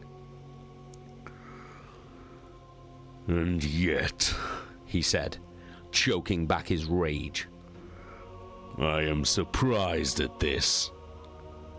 Warmaster, said Aximand, what do you... Angron is a killer, snapped Horus, rounding on his mournable son. He solves every problem with raw violence. He attacks first and thinks later, if he thinks at all. And yet I never saw this. What else would he do when he saw the survivors of his legion in the Coral City? Would he sit back and watch the rest of the fleet bombard them from orbit? Never. And yet I did nothing. Horus glanced at the smashed remains of the pick display. I will never be caught out like this again. There will be no twists of fate I do not see coming. The question remains, said Aximand. What shall we do about Angron? Destroy him with the rest of the city, said Abaddon, without a pause. If he cannot be trusted to obey his Warmaster, then he is a liability. The World Eaters are an exceptionally effective weapon of terror, retorted Aximand. Why destroy them when they can wreak so much havoc among those loyal to the Emperor? There are always more soldiers, said Abaddon. Many will beg to join the Warmaster. There is no room for those who cannot follow orders.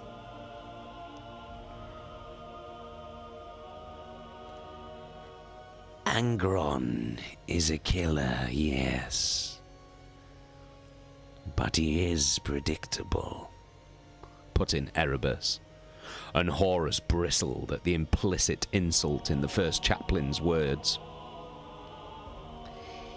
He can be kept obedient by letting him off the leash every now and again. The word-bearers may live by treachery and lies, snarled Abaddon. But in the Sons of Horus, you are loyal, or you are dead.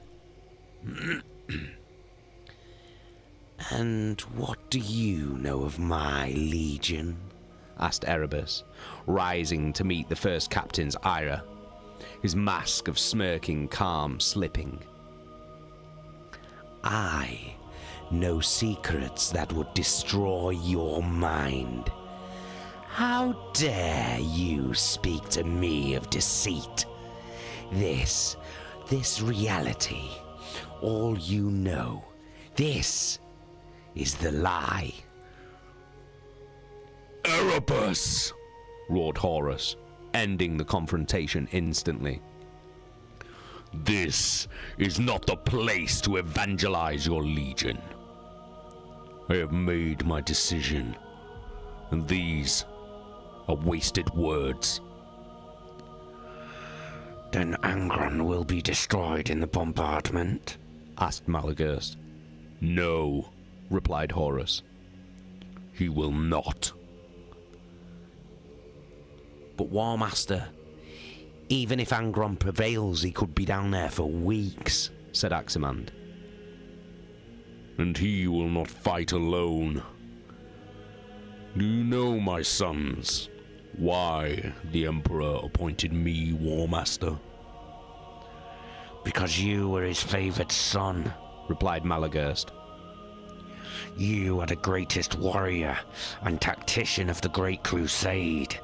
Whole worlds have fallen at the mention of your name. I did not ask for flattery, snarled Horus. Because you never lose, said Abaddon levelly. Because I never lose, nodded Horus, glaring between the four Astartes. Because I see only victory. I have never seen a situation that cannot be turned into triumph. No disadvantage that cannot be turned to an advantage. That is why I was made Warmaster. On Davin I fell, yet came through that ordeal stronger. Against the Oretian technocracy, we faced dissent from within our own fleet. So I used the conflict to rid us of those fomenting rebellion. There is no failing I cannot turn to a component in my victories. Angron has decided to turn Isstvan III into a ground assault.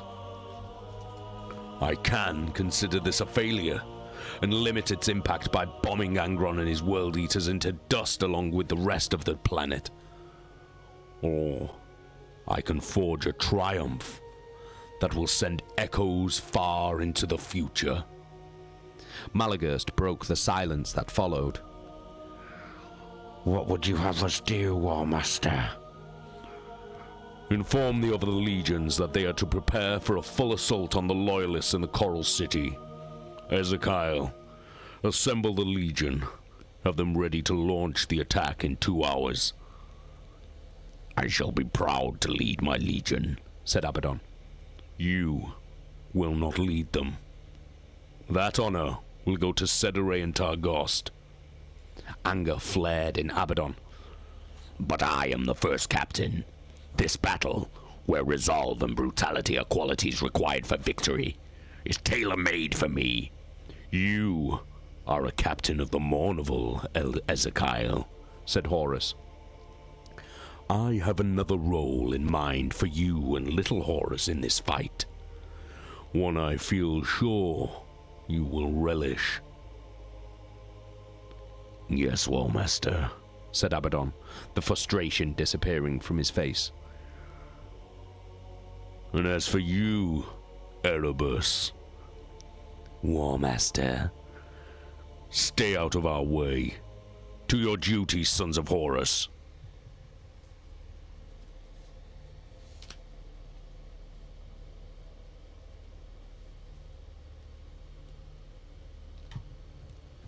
There we go.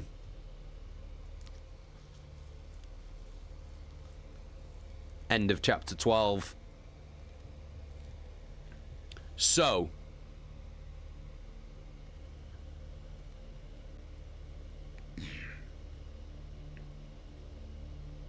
Jeski's fella. Fuck Erebus.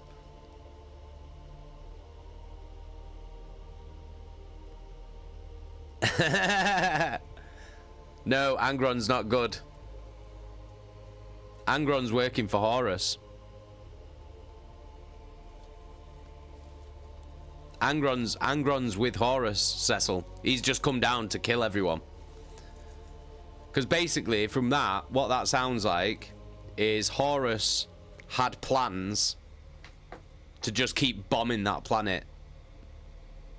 Just keep bombing it, and just absolutely destroy that planet and everything that's on it. But Angron's just gone, nah, fuck that. I want to kill him with my bare hands. So he's just took all of his fucking World Eaters and just gone down. He's just like, nah, fuck this, I'm going down, I'm killing him myself. Fucking bombing him.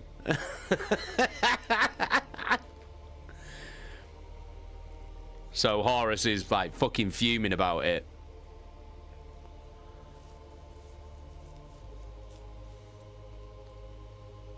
But he's just like, right, okay, well, if this is what we're gonna do, this is what we're gonna do then. Right, mobilize the Legion. We'll send them all down.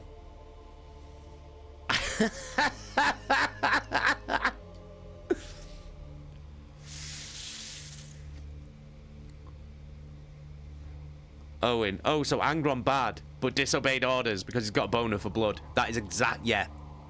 That is literally exactly it. Hey, Trooper, how you doing? You alright? Yeah, so...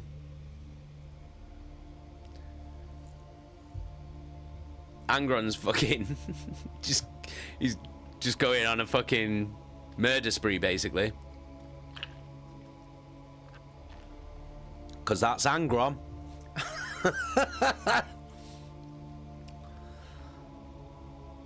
Yeah, fucking Erlen knew exactly who it was as well. Captain Erlen of the World Eaters. As soon as that gunship landed, he knew exactly who was in it. That's why he told Tarvitz to run. He was like, run. Like, and Tarvitz is like, no, the Emperor's children don't run from this. And he was just like, they do from this. They run from what's coming. They definitely, well, if they don't, they should. From exactly what's coming out of that ship right now.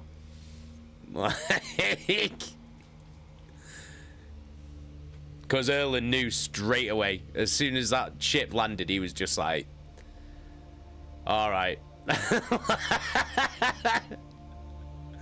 He knew that angry Ron was coming out.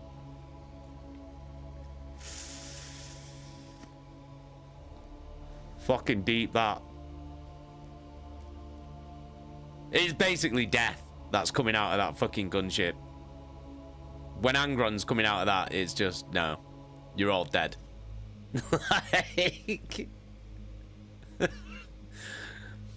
Because there's no Primarchs that are there on their side. They haven't got one Primarch there on their side.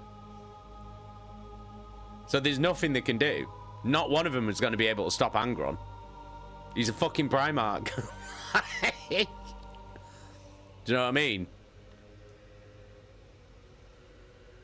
It's worse than death. It's just, he's just going to fucking kill them all. All of them.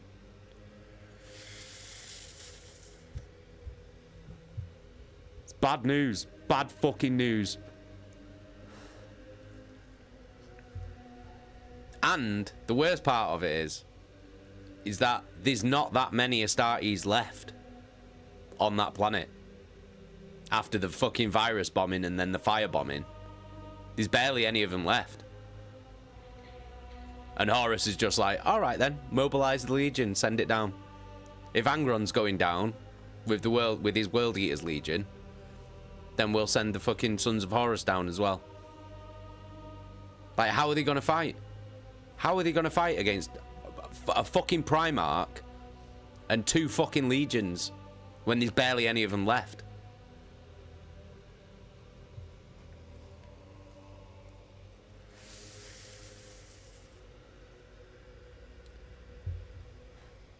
It's bad news. It is bad news. It's not looking good, is it? You just gotta hope that some of them can escape, basically. Because if Angron's coming, he won't stop until he's killed every single fucking one of them. Every single fucking one of them, and he'll start with his own. Because he's fucking mental.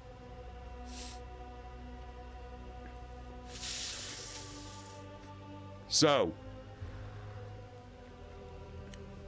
that's the end of the reading for tonight. So let's stick around for half an hour. I want to know what you think's gonna happen. What do you think's gonna happen next? Let me know in the chat. As always, if you do know, don't spoil it for the people who don't. But yeah, I want to know what you're thinking.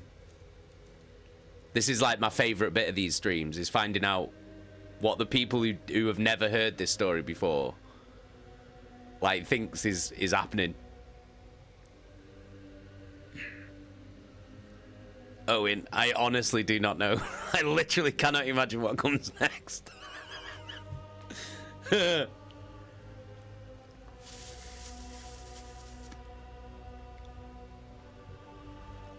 Fuck it, should we do one more chapter?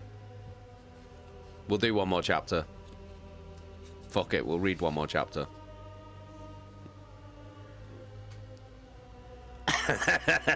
Because I know what's coming.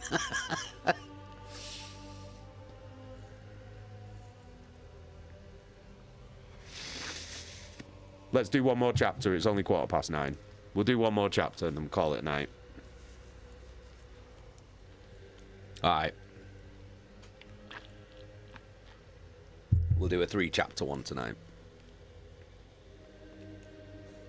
Chapter 13. Maggard. Factions. Lunar Wolves. Princeps Tournay listened intently as the orders came through. Though Kassar couldn't hear the orders piped into the Princeps' ear, and he didn't want to. It was all he could do to keep from vomiting. Every time he let his mind wander outside the systems of the Dies Irae, he saw nothing but the tangles of charred ruins. His consciousness retreated within the machine, pulling his perception back into the massive form of the Titan. The Dies Irae was coming back to life around him. He could sense the god machine's limbs flood with power, and he could feel the weapons reloading. The plasma reactor at its heart was beating in time with his own, a ball of nuclear flame that burned with the Emperor's own righteous strength.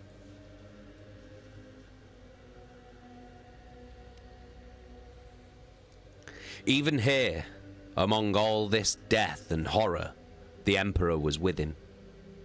The god machine was the instrument of his will, standing firm amongst the destruction.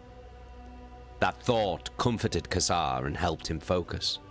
If the Emperor was here, then the Emperor would protect.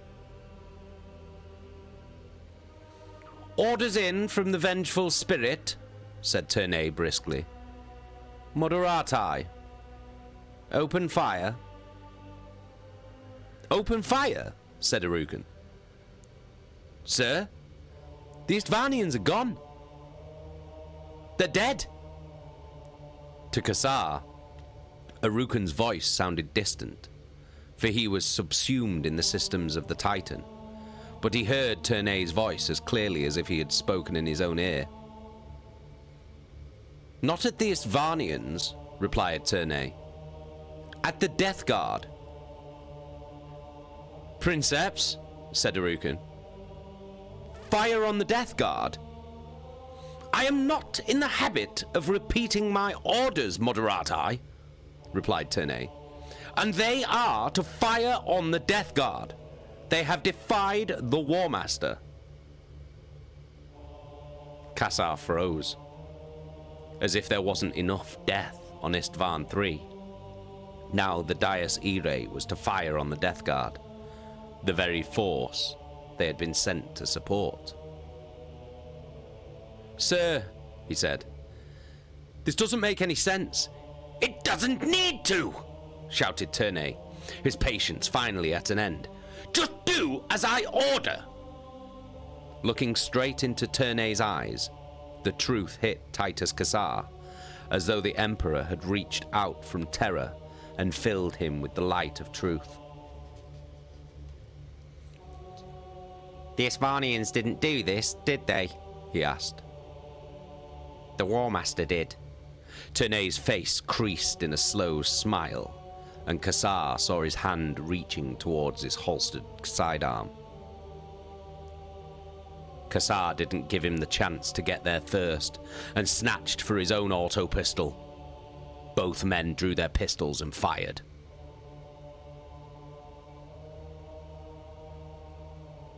Maggard took a step forwards, drawing his golden Curlian blade and unholstering his pistol.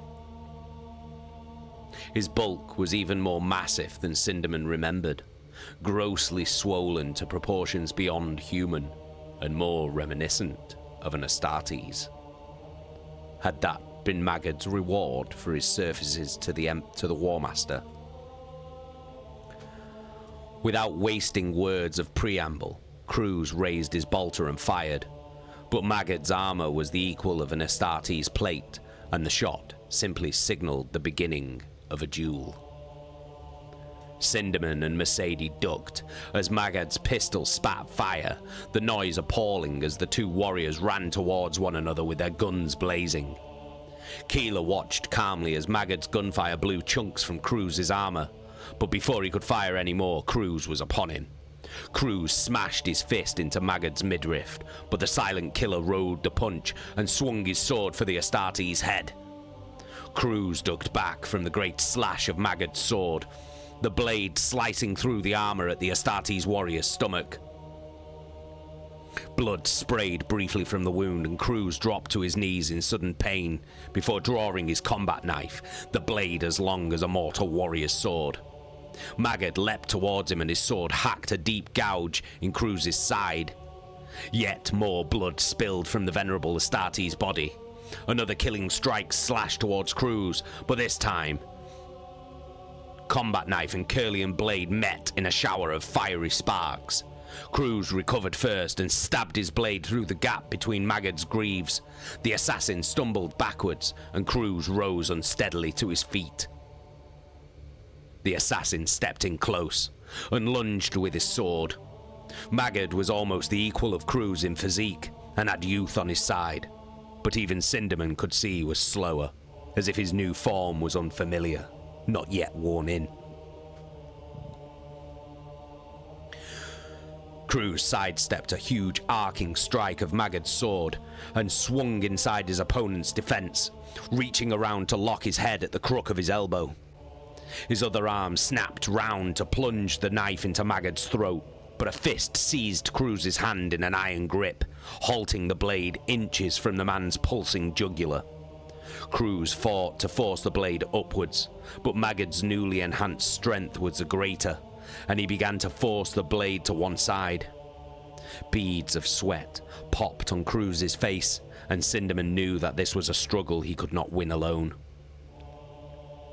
He pushed himself to his feet and ran towards Magad's fallen pistol, its matte black finish cold and lethal looking.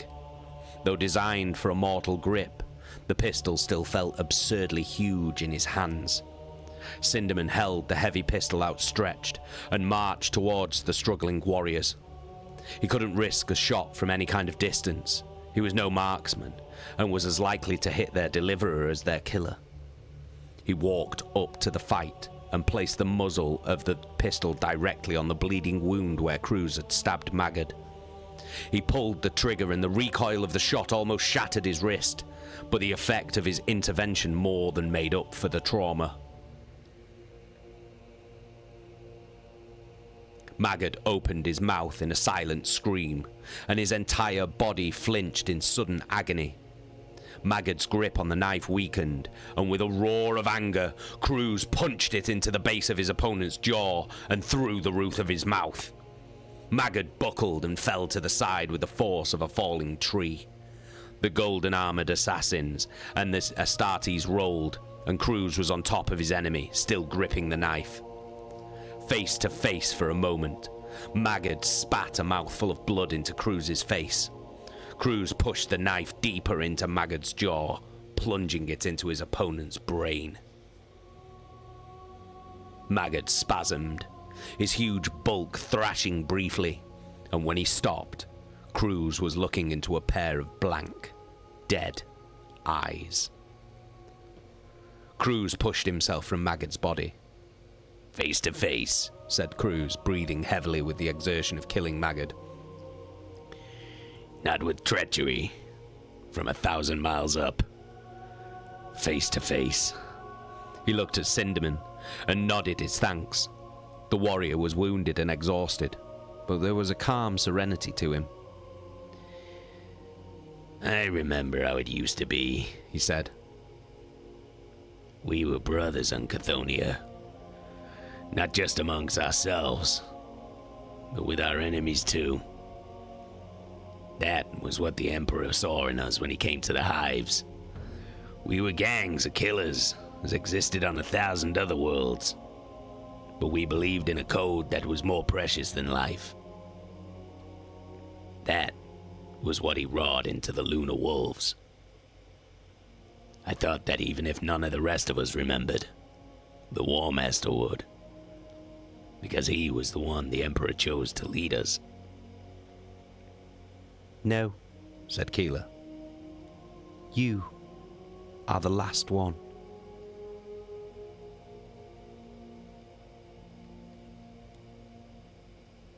When I realized that, I just told them what they wanted to hear.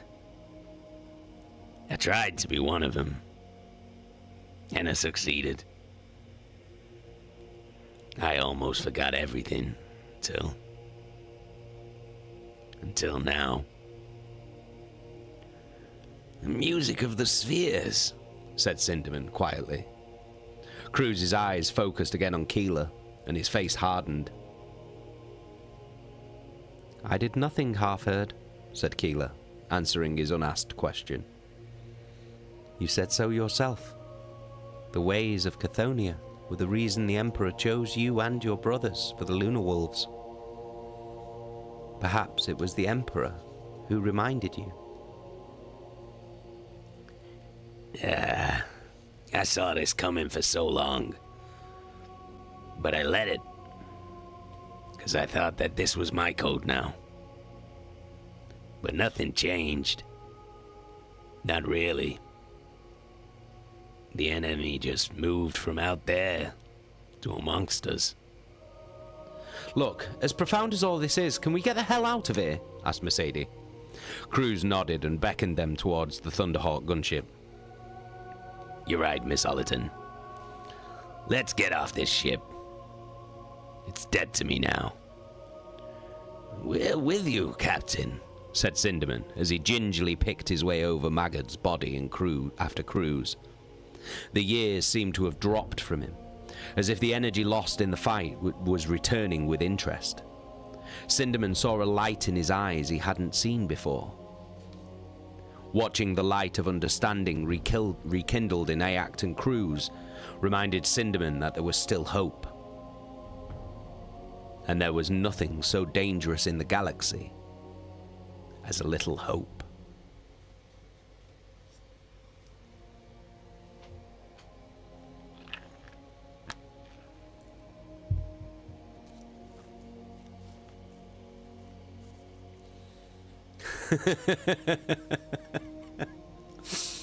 Fucking Sinderman. Fucking Sinderman and the acting Cruz. What team? Owen, Maggard was basically the Darth Maul of 40k. Just a random boss fight every now and again who can't speak.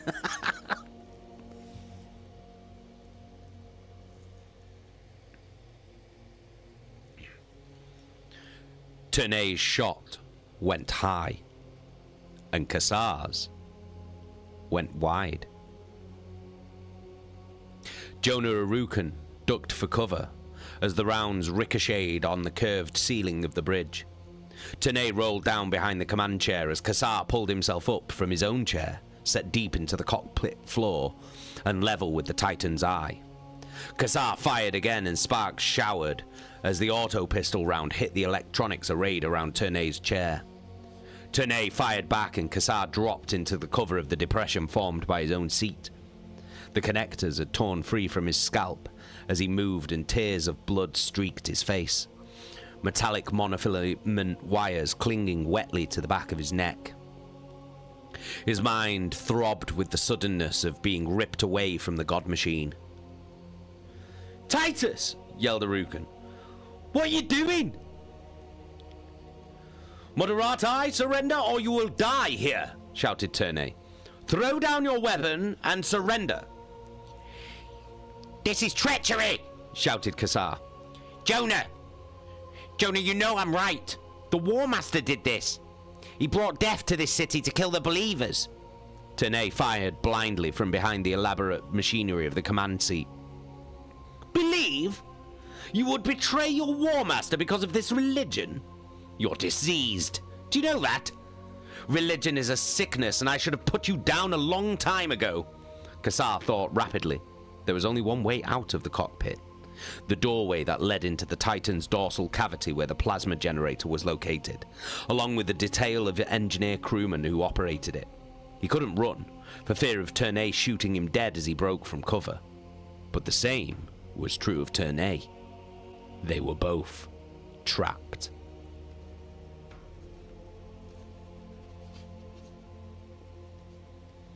You knew, said Kassar, about the bombardment. Of course I knew. How can you be so ignorant? Don't you even know what's happening on this planet? The Emperor's being betrayed, said Kassar. There is no Emperor, shouted Ternay. He abandoned us. He left the Imperium that men died to conquer for him. He doesn't care. But the Warmaster cares. He conquered the galaxy, and it is his to rule. But there are fools who don't understand that. They are the ones who have forced the Warmaster into this so that he can do what must be done. Kassar's mind reeled. Ternay had betrayed everything the Emperor had built, and the combat within the command bridge struck Kassar as representative of what was happening in the wider conflict. Ternay rose and fired wildly as he ran for the door, both shots smacking into the bridge wall behind Kassar.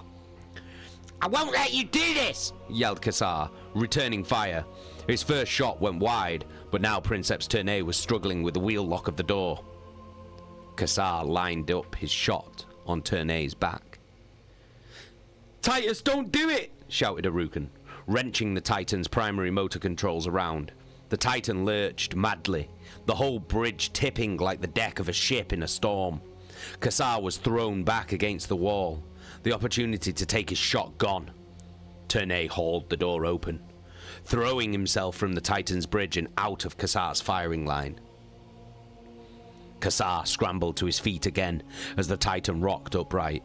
A shape moved in front of him and he almost fired before realizing it was Jonah Aruken. Titus, come on, said Aruken. Don't do this. I don't have a choice. This is treachery. You don't have to die.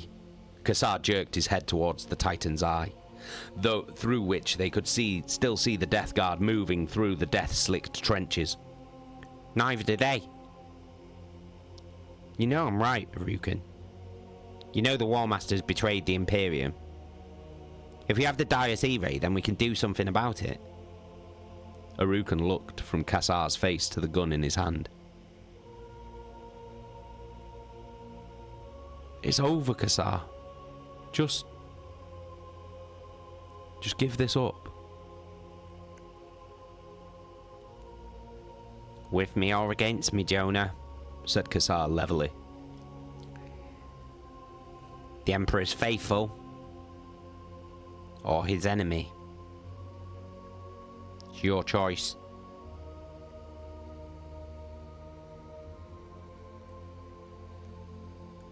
It had often been said that a Space Marine knew no fear. Such a statement was not literally true. A Space Marine could know fear, but he had the training and the discipline to deal with it and not let it affect him in battle. Captain Saul Tarvitz was no exception. He had faced storms of gunfire and monstrous aliens and even glimpsed the insane predators of the warp. But when Angron charged, he ran. The Primarch smashed through the ruins like a juggernaut. He bellowed insanely and with one sweep of his chain axe carved two loyal World Eaters in two, bringing his offhand axe down to bite through the torso of a third. His traitor World Eaters dived over the rubble, blasting with pistols or stabbing with chain blades. Die! Bellowed Captain Erlen, as the Loyalists countercharged, throwing themselves into the enemy as one. Tarvitz was used to Astartes who fought in feints and countercharges, overlapping fields of fire, picking the enemy apart or sweeping through his ranks with grace and precision. The World Eaters did not fight with the perfection of the Emperor's children. They fought with anger and hatred, with brutality and the lust for destruction. And they fought with more hatred than ever before against their own, against the battle brothers they had warred alongside for years. Tarvitz scrambled back from the carnage. World Eaters shouldered past him as they charged at Angron, but the butchered bodies lying around showed what fate awaited them. Tarvitz put his shoulder down and hammered through a ruined wall, sprawling into a courtyard where statues stood scarred and beheaded by the day's earliest battles. He glanced behind him. Thousands of World Eaters were locked in a terrible hurricane of carnage, scrambling to get at one another. At the center of the bloody hurricane was Angron, massive and terrible as he laid about him with his axes. Captain Erlen crashed down a short distance from him, and the World Eater's eyes flickered over Tarvitz before he rolled onto his back and pulled himself to his feet. Erlen's face was torn open, a red mask of blood with his eyes the only recognizable feature. A pack of World Eaters descended on him, piling him to the ground and working at him as though they were carving up a side of meat. Volleys of bolter shots thudded through the walls, and the battle spilled into the courtyard. World Eaters wrestling with one another and forcing bolters up to fire point blank, or disemboweling their battle brothers with chain axes. Tarvitz kicked himself to his feet and ran as a wall collapsed and a dozen traitors surged forwards. He threw himself behind a pillar, bolt shells blasting chunks of marble from it in concussive impacts. The sound of battle followed him, and Tarvitz knew that he had to try and find the Emperor's children. Only with his fellow warriors alongside him could he impose some form of order on this chaotic fight. Tarvitz ran, realizing that gunfire was directed at him from all angles. He charged through the ruins of a grand dining hall and into a cavernous stone wall kitchen. He kept running and smashed his way through the ruins until he found himself in the streets of the Coral City. A burning gunship streaked overhead and crashed into a building in an orange plume of flame as gunfire stuttered throughout the ruins he had just vacated, and Angron's roaring cut through the din of battle. The magnificent dome of the Precentor's palace rose above the battle, unfolding across the blackened remains of the city. As Tarvitz made his way through the carnage towards his beloved Emperor's children, he promised that if he was to meet his death on this blasted world, then he would meet it amongst his battle brothers, and in death defy the hatred the Warmaster had sown amongst them.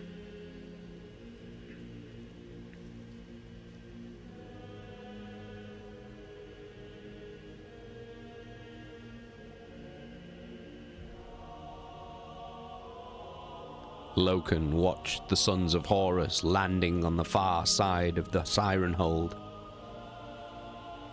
His space marines, he couldn't think of them as sons of Horus anymore, were arrayed around the closest tomb spire in a formidable defensive formation. His heavy weapons commanded the valley of shrines through which attackers would have to advance, and the tactical marines held hard points of ruins where they would fight on their own terms. But the enemy was not the Isstvan army. They were his brothers. "I thought they'd bomb us," said Torgaddon. They should have done, replied Loken. Something went wrong. "It'll be Abaddon," said Torgaddon. "He must have been itching for a chance to take us on face to face. Horus couldn't have held him back."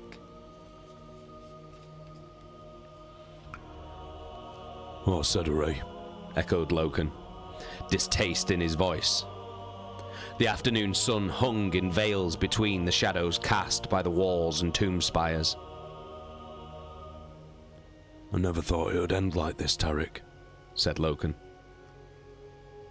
"Maybe storming some alien citadel or defending terror, like something from the epic poems, something romantic, something the Remembrancers could get their teeth into. I never thought it would end defending a hole like this against my own battle brothers." "Yeah. Well, then you always were an idealist." The sons of Horus were coming down on the far side of the tomb spire across the valley. The optimal point to strike from. And Loken knew that this would be the hardest battle he would ever have to fight. We don't have to die here, said Torgaddon. Loken looked at him. I know. We can win. We can throw everything we have at them.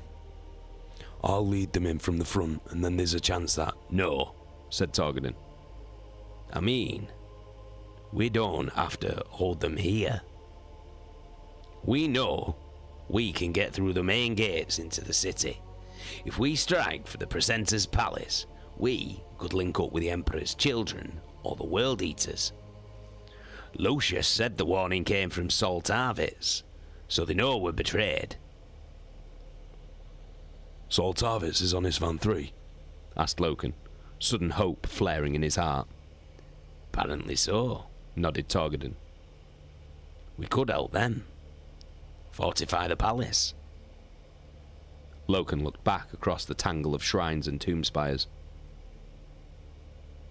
You would retreat? Well, I would when there's no chance of victory and we can fight on better terms elsewhere. We'll never have another chance to face them on our own terms, Tarek. The Coral City's gone. This whole damn place is dead.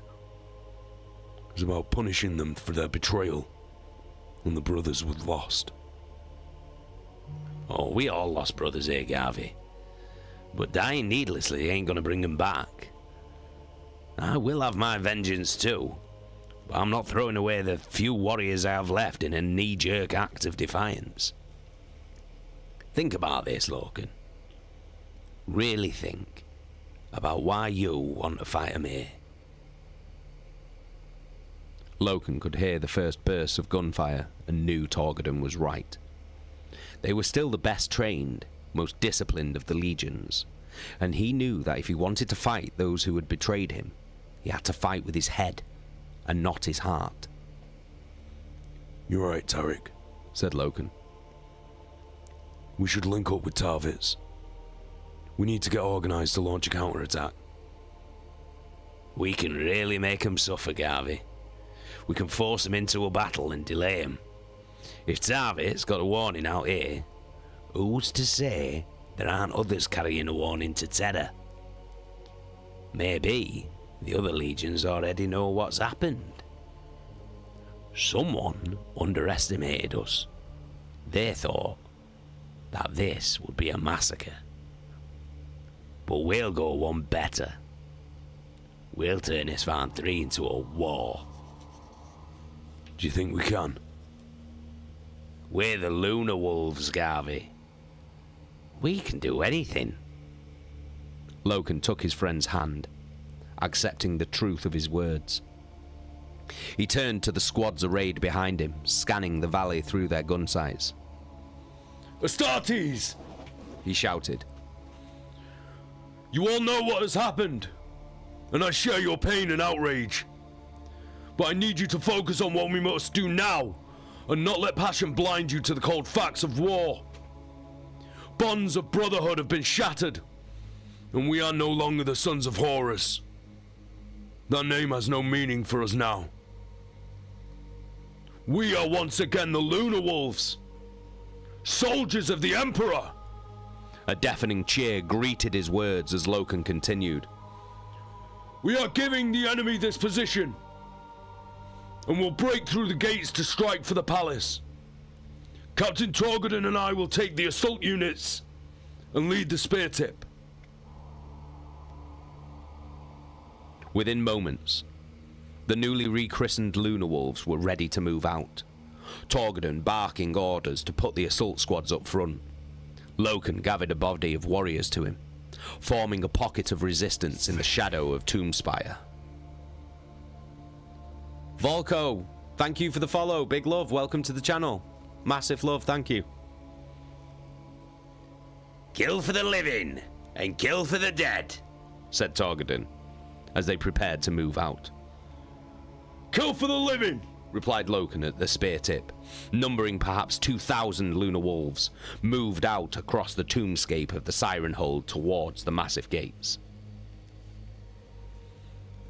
Loken turned back to the valley, seeing the shapes of the sons of Horus moving towards him. Larger, darker shapes loomed in the distance, grinding the battle-scarred shrines and statues to dust as they went. Rhino APCs, lumbering land raiders, and even the barrel-shaped silhouette of a dreadnought. He felt he should be filled with sadness at the tragedy of fighting his brothers. But there was no sadness. There was only hatred. Aruken's eyes were hollow, and he was sweating. Kassar was shocked to see his normal, cocky arrogance replaced by fear. Despite that fear, Kassar knew he could not fully trust Jonah Aruken. This has to end, Titus, said Aruken. You don't want to be a martyr, do you? Martyr? That's a strange choice of words for someone who claims not to believe. A small smile appeared on Aruken's face. I'm not as stupid as you think, Titus. You're a good man and a damn good crewman. You believe in things, which is more than most people can manage. So I'd rather you didn't die. Kassar didn't respond to Aruken's forced levity. Please. I know you're just saying that for the Princep's benefit. I've no doubt you can hear every word. Probably, yes. But he knows that as soon as he opens that door, you'll blow his head off. So I guess you and I can just say what we damn well like. Kassar's grip on the gun relaxed. You're not in his pocket? Hey, we've been through some scary shit recently, haven't we? Said Aruken. I know what you're going through. Kassar shook his head. No, you don't. And I don't know what you're trying... And I know what you're trying to do. I can't back down. I'm making a stand in the name of my Emperor. I won't just surrender. Look, Titus, if you believe, then you believe. But you don't have to prove that to anyone. You think I'm doing this for show? Asked Kassar, aiming his gun at Aruken's throat. Aruken held out his hands and walked carefully around the Princep's command chair to stand across the bridge from him. The Emperor isn't just a figurehead to cling to, said Kassar. He's a god. He has a saint and a miracles, and I've seen them, and so have you. Think of all you've seen, and you'll realise you have to help me, Jonah. I saw some odd things, Titus, but... Don't deny them, interrupted Kassar. They happened. As sure as you and I are standing in this war machine, Jonah, there is an Emperor, and he is watching over us. He judges us by the choices we make when those choices are hard. The Warmaster has betrayed us, and if I stand back and let it happen, then I am betraying my Emperor. There are principles that must be defended, Aruken. Don't you even see that much? If none of us take a stand, then the Warmaster will win, and there won't even be the memory of this betrayal. Aruken shook his head in frustration. Kassar, if I could just make you see... You're trying to tell me you haven't seen anything to believe in? Asked Kassar, turning away in disappointment. He looked through the scorched panes of the viewing bay at the assembling Death Guard. Titus, I haven't believed in anything for a long time, said Aruken. For that, I'm truly sorry. And I'm sorry for this too. Kassar turned to see that Jonah Aruken had drawn his pistol and had it aimed squarely at his chest. Jonah, said Kassar. You would betray me? After all we've seen? There's only one thing I want, Titus. And that's command of my own Titan. One day, I want to be Princeps Aruken. And that's not going to happen if I let you do this. Kassar said. to know that this whole galaxy is starved of belief, and to think that you might be the only one who believes, and yet still to believe in spite of all that. That's faith, Arukin. I wish you could understand that. It's too late for that, Titus, said Arukin. I'm sorry. Arukin's gun barked 3 times, filling the bridge with bursts of light and noise.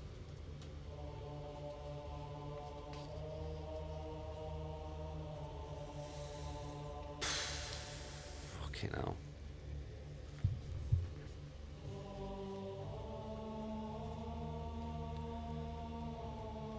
Tarvitz could see the battle from the shadow of an entrance arch leading into the precentor's palace. He had escaped the cyclone of carnage that Angron had slaughtered into life to link up with his own warriors in the palace, but the sight of the World Eater's Primarch was still a vivid red horror in his mind. Tarvitz glanced back into the palace, its vaulted hallways strewn with the bodies of dead palace guard darkening as late afternoon turned the shadows long and dim. Soon, it would be night. Lucius, voxed Tarvitz, static howling. Lucius, come in.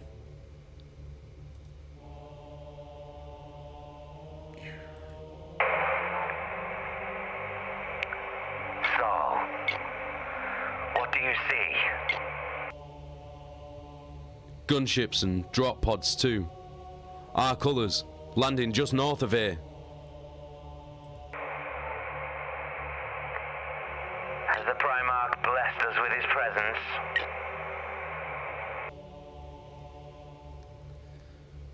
Looks like Eidolon, said Tarvitz with relish. The Vox was heavy with static, and he knew that the Warmaster's forces would be attempting to jam their Vox channels without blocking their own. Listen, Lucius. Angron's gonna break through here. The loyal World Eaters down there won't be able to hold him. He's going to head for the palace. Then there will be a battle. Deadpanned Lucius. I hope Angron makes it a good fight. I think I might have found a decent fencing opponent at last. You're welcome to him. We need to make this stand count. Start barricading the central dome. We'll move to fortifying the main domes and junctions if Angron gives us that long. Since when did you become the leader here? Asked Lucius petulantly. I was the one who killed Varda's Prahl. Tarvitz felt his anger rise at his friend's childishness at such a volatile time, but bit back his anger to say, "Get in there and help my man, the barricades. We don't have long before we will be in the thick of it."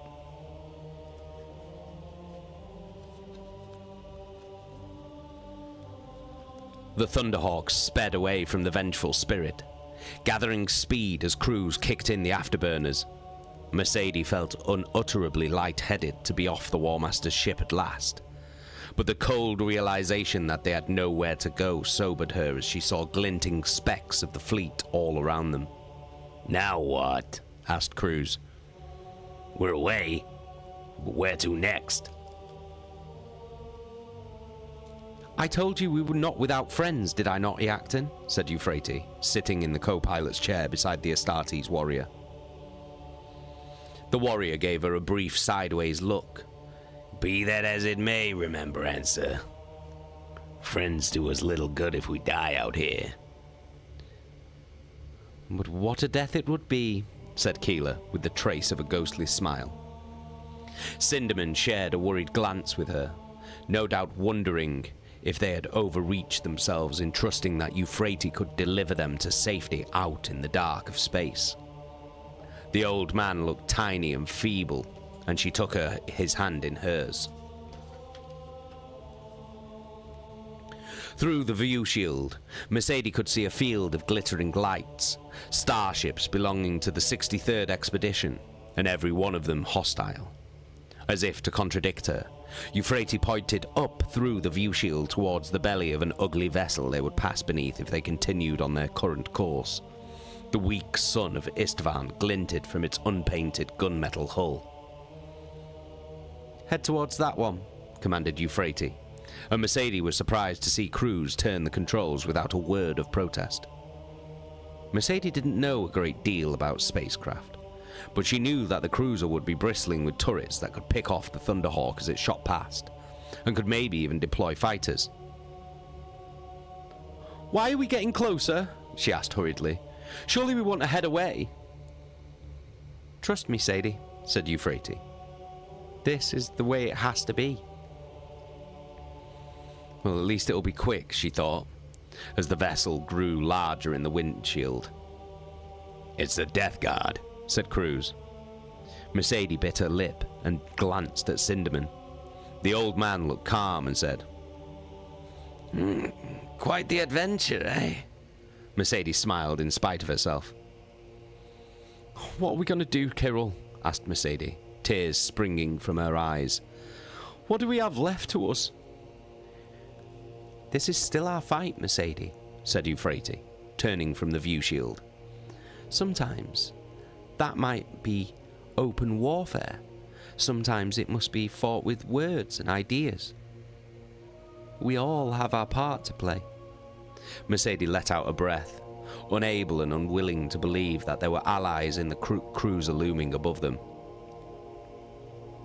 "We are not alone," smiled Euphrates. "But this fight, it feels a lot bigger than me." "You are wrong. Each of us has as much right to have their say in the fate of the galaxy as the Warmaster. Believing that is how we will defeat him." Mercedes nodded and watched the cruiser above them drawing ever nearer, its long, dark shape etched in starlight and its engines wreathed in clouds of crystalline gases.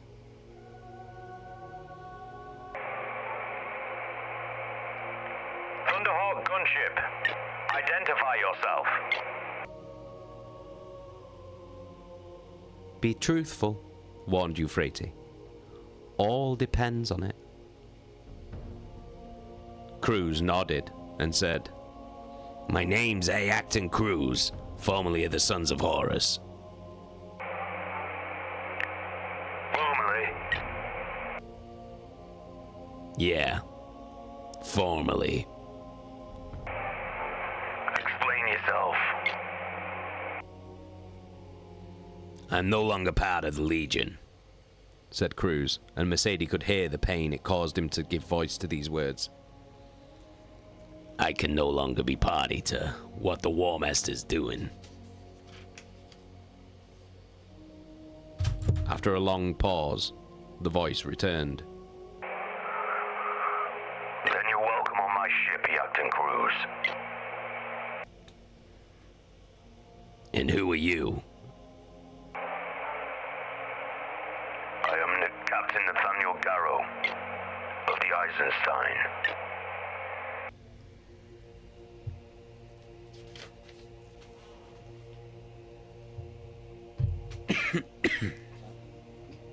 There we go.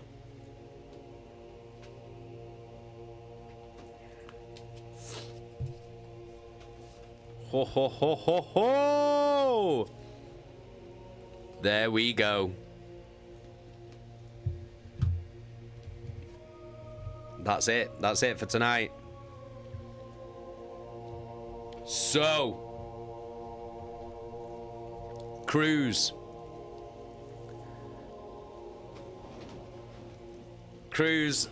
with help from Kirill Cinderman, managed to kill Maggard. So he's gone. And he got Mercedes, Cinderman, and Euphrates onto a Thunderhawk gunship, got them off the Vengeful Spirit, and now they've linked up with Garrow on his ship, the Eisenstein.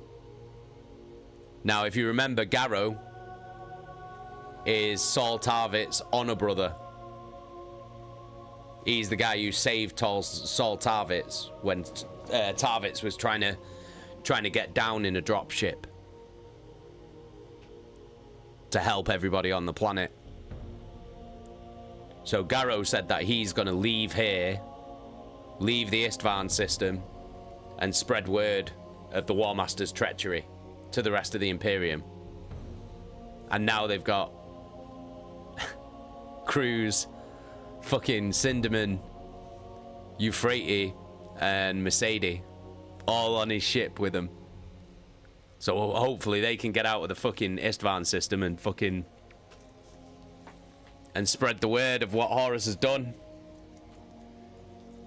Then meanwhile, on the Vengeful Spirit, Horus has commanded all of his men to kill all of the Remembrancers, so they've massacred every Remembrancer on the ship. Angron's then just decided to go down and start fucking just slaughtering all of the surviving Marines on the planet, which pissed Horus off. But then Horus was like, right, okay, if that's what we're doing, then that's what we're doing. So he's basically mobilized the Sons of Horus Legion and sent them down. But he told Abaddon and Aximand that he has a specific task for them, one that they will enjoy, which we are yet to find out what that is. Loken, Torgaddon, and the rest of their loyal Space Marines are now moving to where Lucius, Saul Tarvitz, and the rest of the Emperor's children are,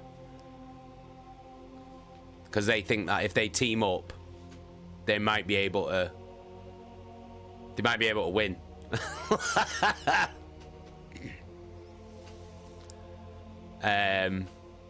So yeah, that's where we're at. That's where. Oh, fucking Arukan. Jonah Arukan killed Titus Cassar. Shot him dead. Fucking piece of shit.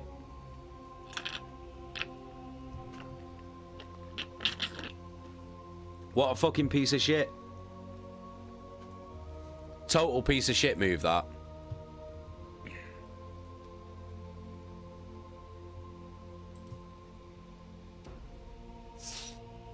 John Colvin on YouTube, thank you very much. I'm glad you enjoyed it.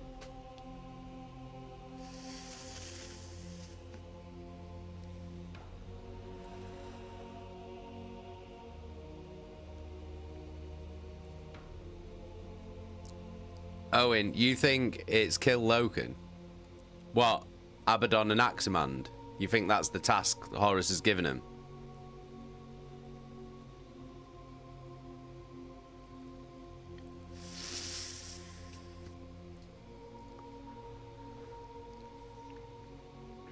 You think that's what it is?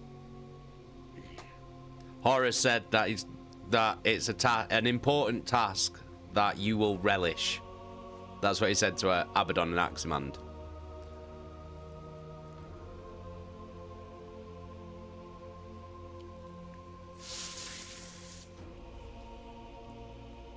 John Colvin, Jonah, Jonna. He's well named. Yeah, it's a shame he turned out to be a bastard, though, eh? I can't believe he fucking he just shoots fucking poor Titus. Titus as well. Titus who, as soon as he realised that Princeps Tournay was turning traitor, or was already traitor, clearly. As soon as he realised, he was just like, no, fucking got the gun out and started blasting straight away. What a fucking ledge.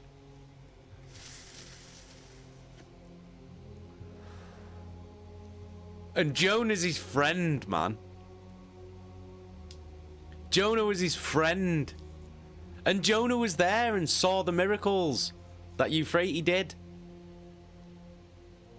Jonah helped save Euphrates with Sindaman and Titus.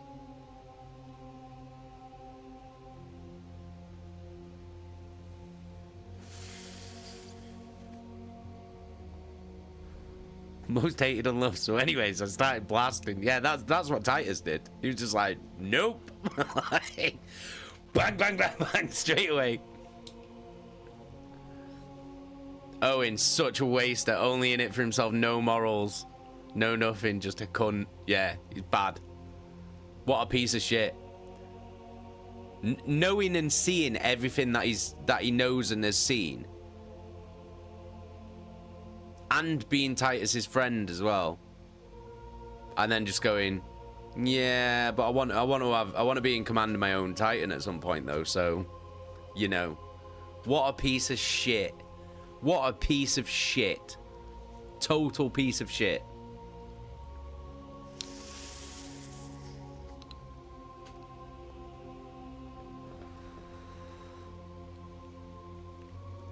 Oh, thanks, Chaka.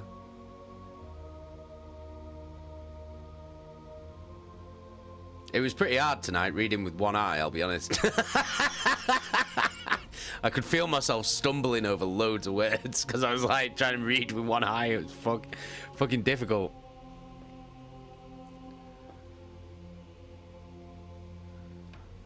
What a bastard, though. Aruken, man. Like, that is so bad. That one's a bad one, that's a bad one. Like, there's been a lot of betrayal going on in this book. Like, a lot. Like, lots of betrayal has been performed. But that's a bad one, that one. That is such a bad one.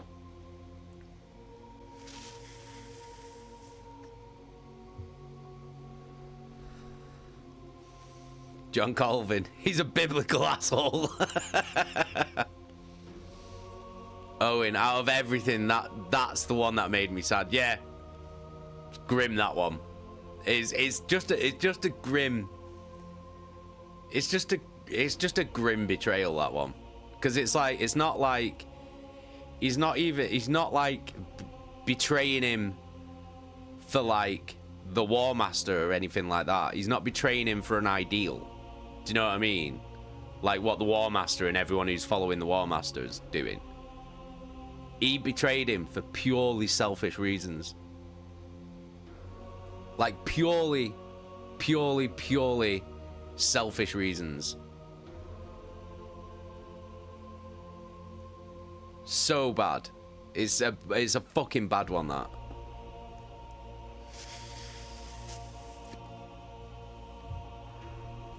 That to me, that's like a personal betrayal, that one. Do you know what I mean? All the other betrayals in it have been like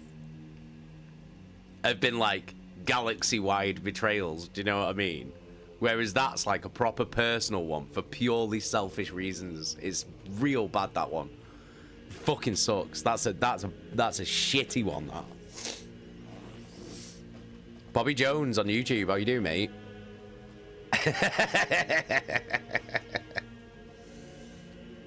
Oh yeah, that's coming. Yeah. That's the worst one. That's the worst one so far. I mean, the worst one's fucking Horus betraying the Emperor. Like that's bad, but that's on a giant scale, and there's many these layers to that betrayal as to why he's doing it. It's not purely just for power. Do you know what I mean? There was like many layers of why he chose to do what he did. Regardless of how it ends up, like there's many reasons as to why he's chosen to betray the Emperor. Because the Emperor lied, the Emperor did this, the Emperor did that, the Emperor, like, do you know what I mean? There was many reasons for Horus betraying the Emperor and doing what he's trying to do. Whereas this is just like, this is someone killing their best friend because of his career ambitions. That's it. Like, a totally selfish dick move.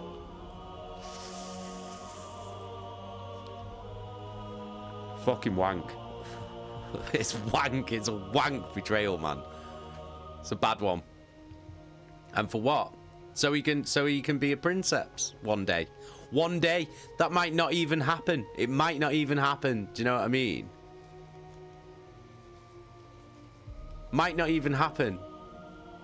He's just like, oh, well, you know, I want to be a princeps one day, and that might not happen. That won't happen if I let you do what you're doing. Yeah, but you might not become a princeps. You've just killed your best friend and betrayed him. For what? Chaka, I called it out from the start. Horus, Abaddon, and Erebus. Oh! Did anyone notice Horus basically tell Erebus to fuck off? By the way.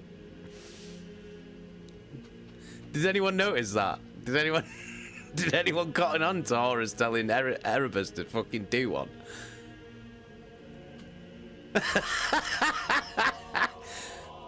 And you, Erebus. Yes. Fuck off, yeah? Fucking do one, yeah? You little fucking weasel.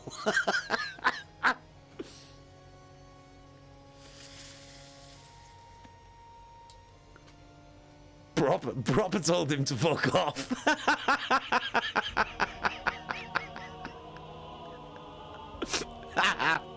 Amazing. I love that. I'm all about that. Even if it is Horus. Anybody telling Erebus to fuck off. Love it.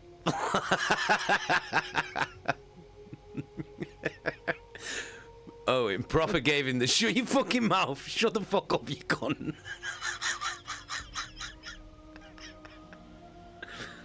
Oh, God.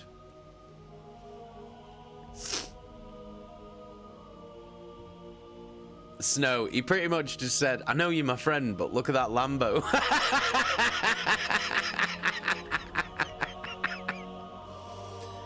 Jeski's fella, there are many layers to the onion of heresy. And they all fucking stink.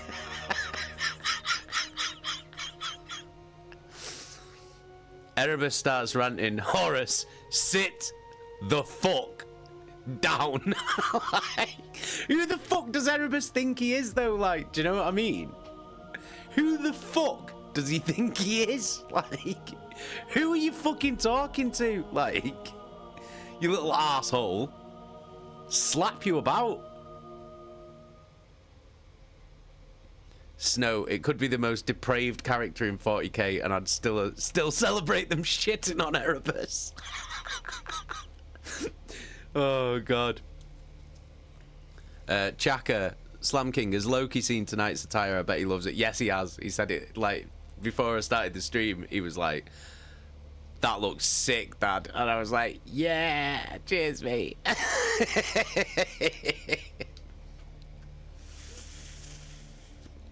Yeah, he likes it. Not bad for an afternoon, though, is it? Not bad work for an afternoon. Now, I'll move a bit closer so you can see. Look at that. Pretty decent work for an afternoon.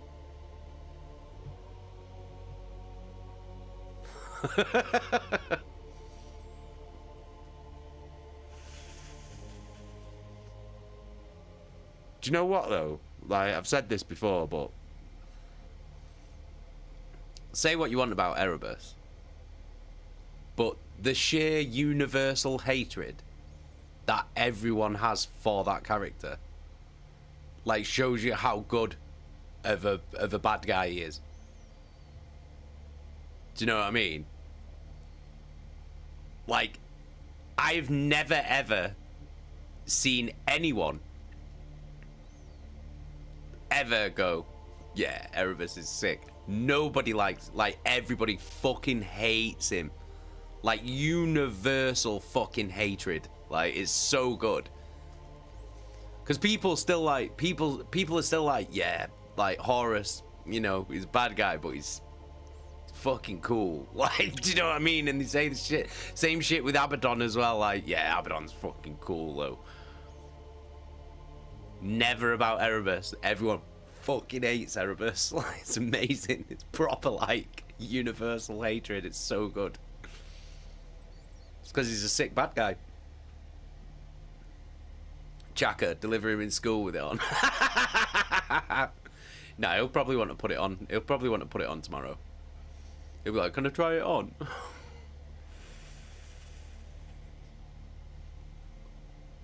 Snow, we all hate Erebus, and he still hasn't done the thing that pissed me off the most. I know. Like, I know, dude. Like, I know. Jeski's fellow, I gotta agree with that. I have never heard of a more hated character in a book or a film as much as Erebus. John Colvin, gotta go. I hope I catch the next one. Thank you so much. Thank you so much. Thank you. Every Wednesday, between 6:30 and 7 p.m. UK time. Join us again, Colvin. Chaka, not me. I also hate Abaddon and Horus. Jeski's fella, he gives off Peter Baelish energy. Yeah, he does. He fucking does. He really, really does.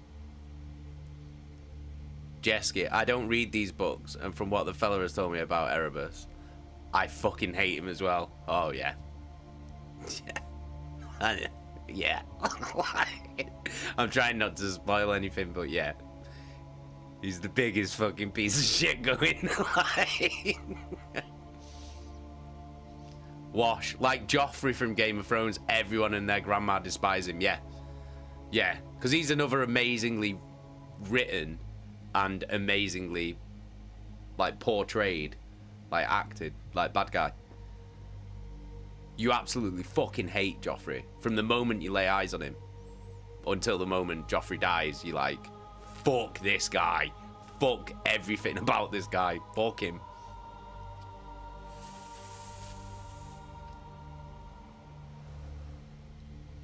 But yeah. Fuck Erebus, man. Fuck Erebus with every part of my soul. Fuck that guy. Fucking piece of shit.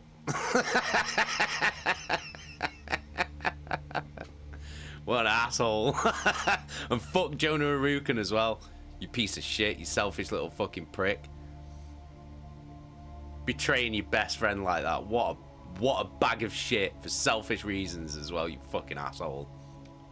Do you know what I mean? It'd still suck.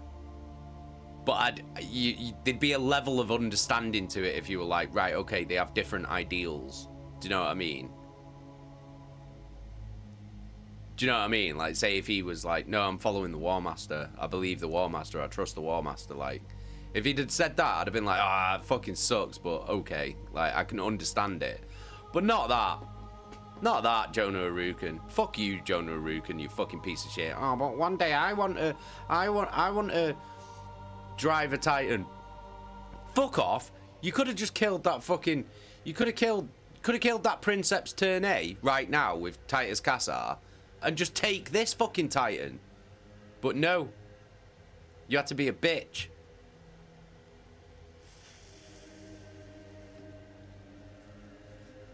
Asshole. As you can tell, that one's wound me up a little bit, that. Can't do that, man. You can't betray your friends, man. Bitch move, that.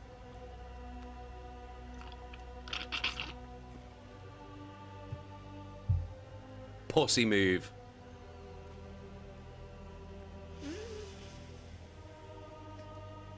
Right, guys. I am going to bounce, but I hope you enjoyed this stream tonight. I hope you like what I'm doing with the Wednesday Warhammer book streams now. I hope this has all been cool for you guys. I hope it's entertained you. I hope you've enjoyed it. But yeah, I'm going to end this stream and then get used to looking through two eyes again for the rest of the evening.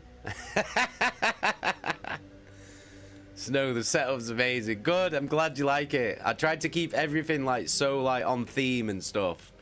I wanted it to be like as immersive as I could for you. Oh, cheers, Chaka. Cheers, Jesky's fella. Cheers, Nozza.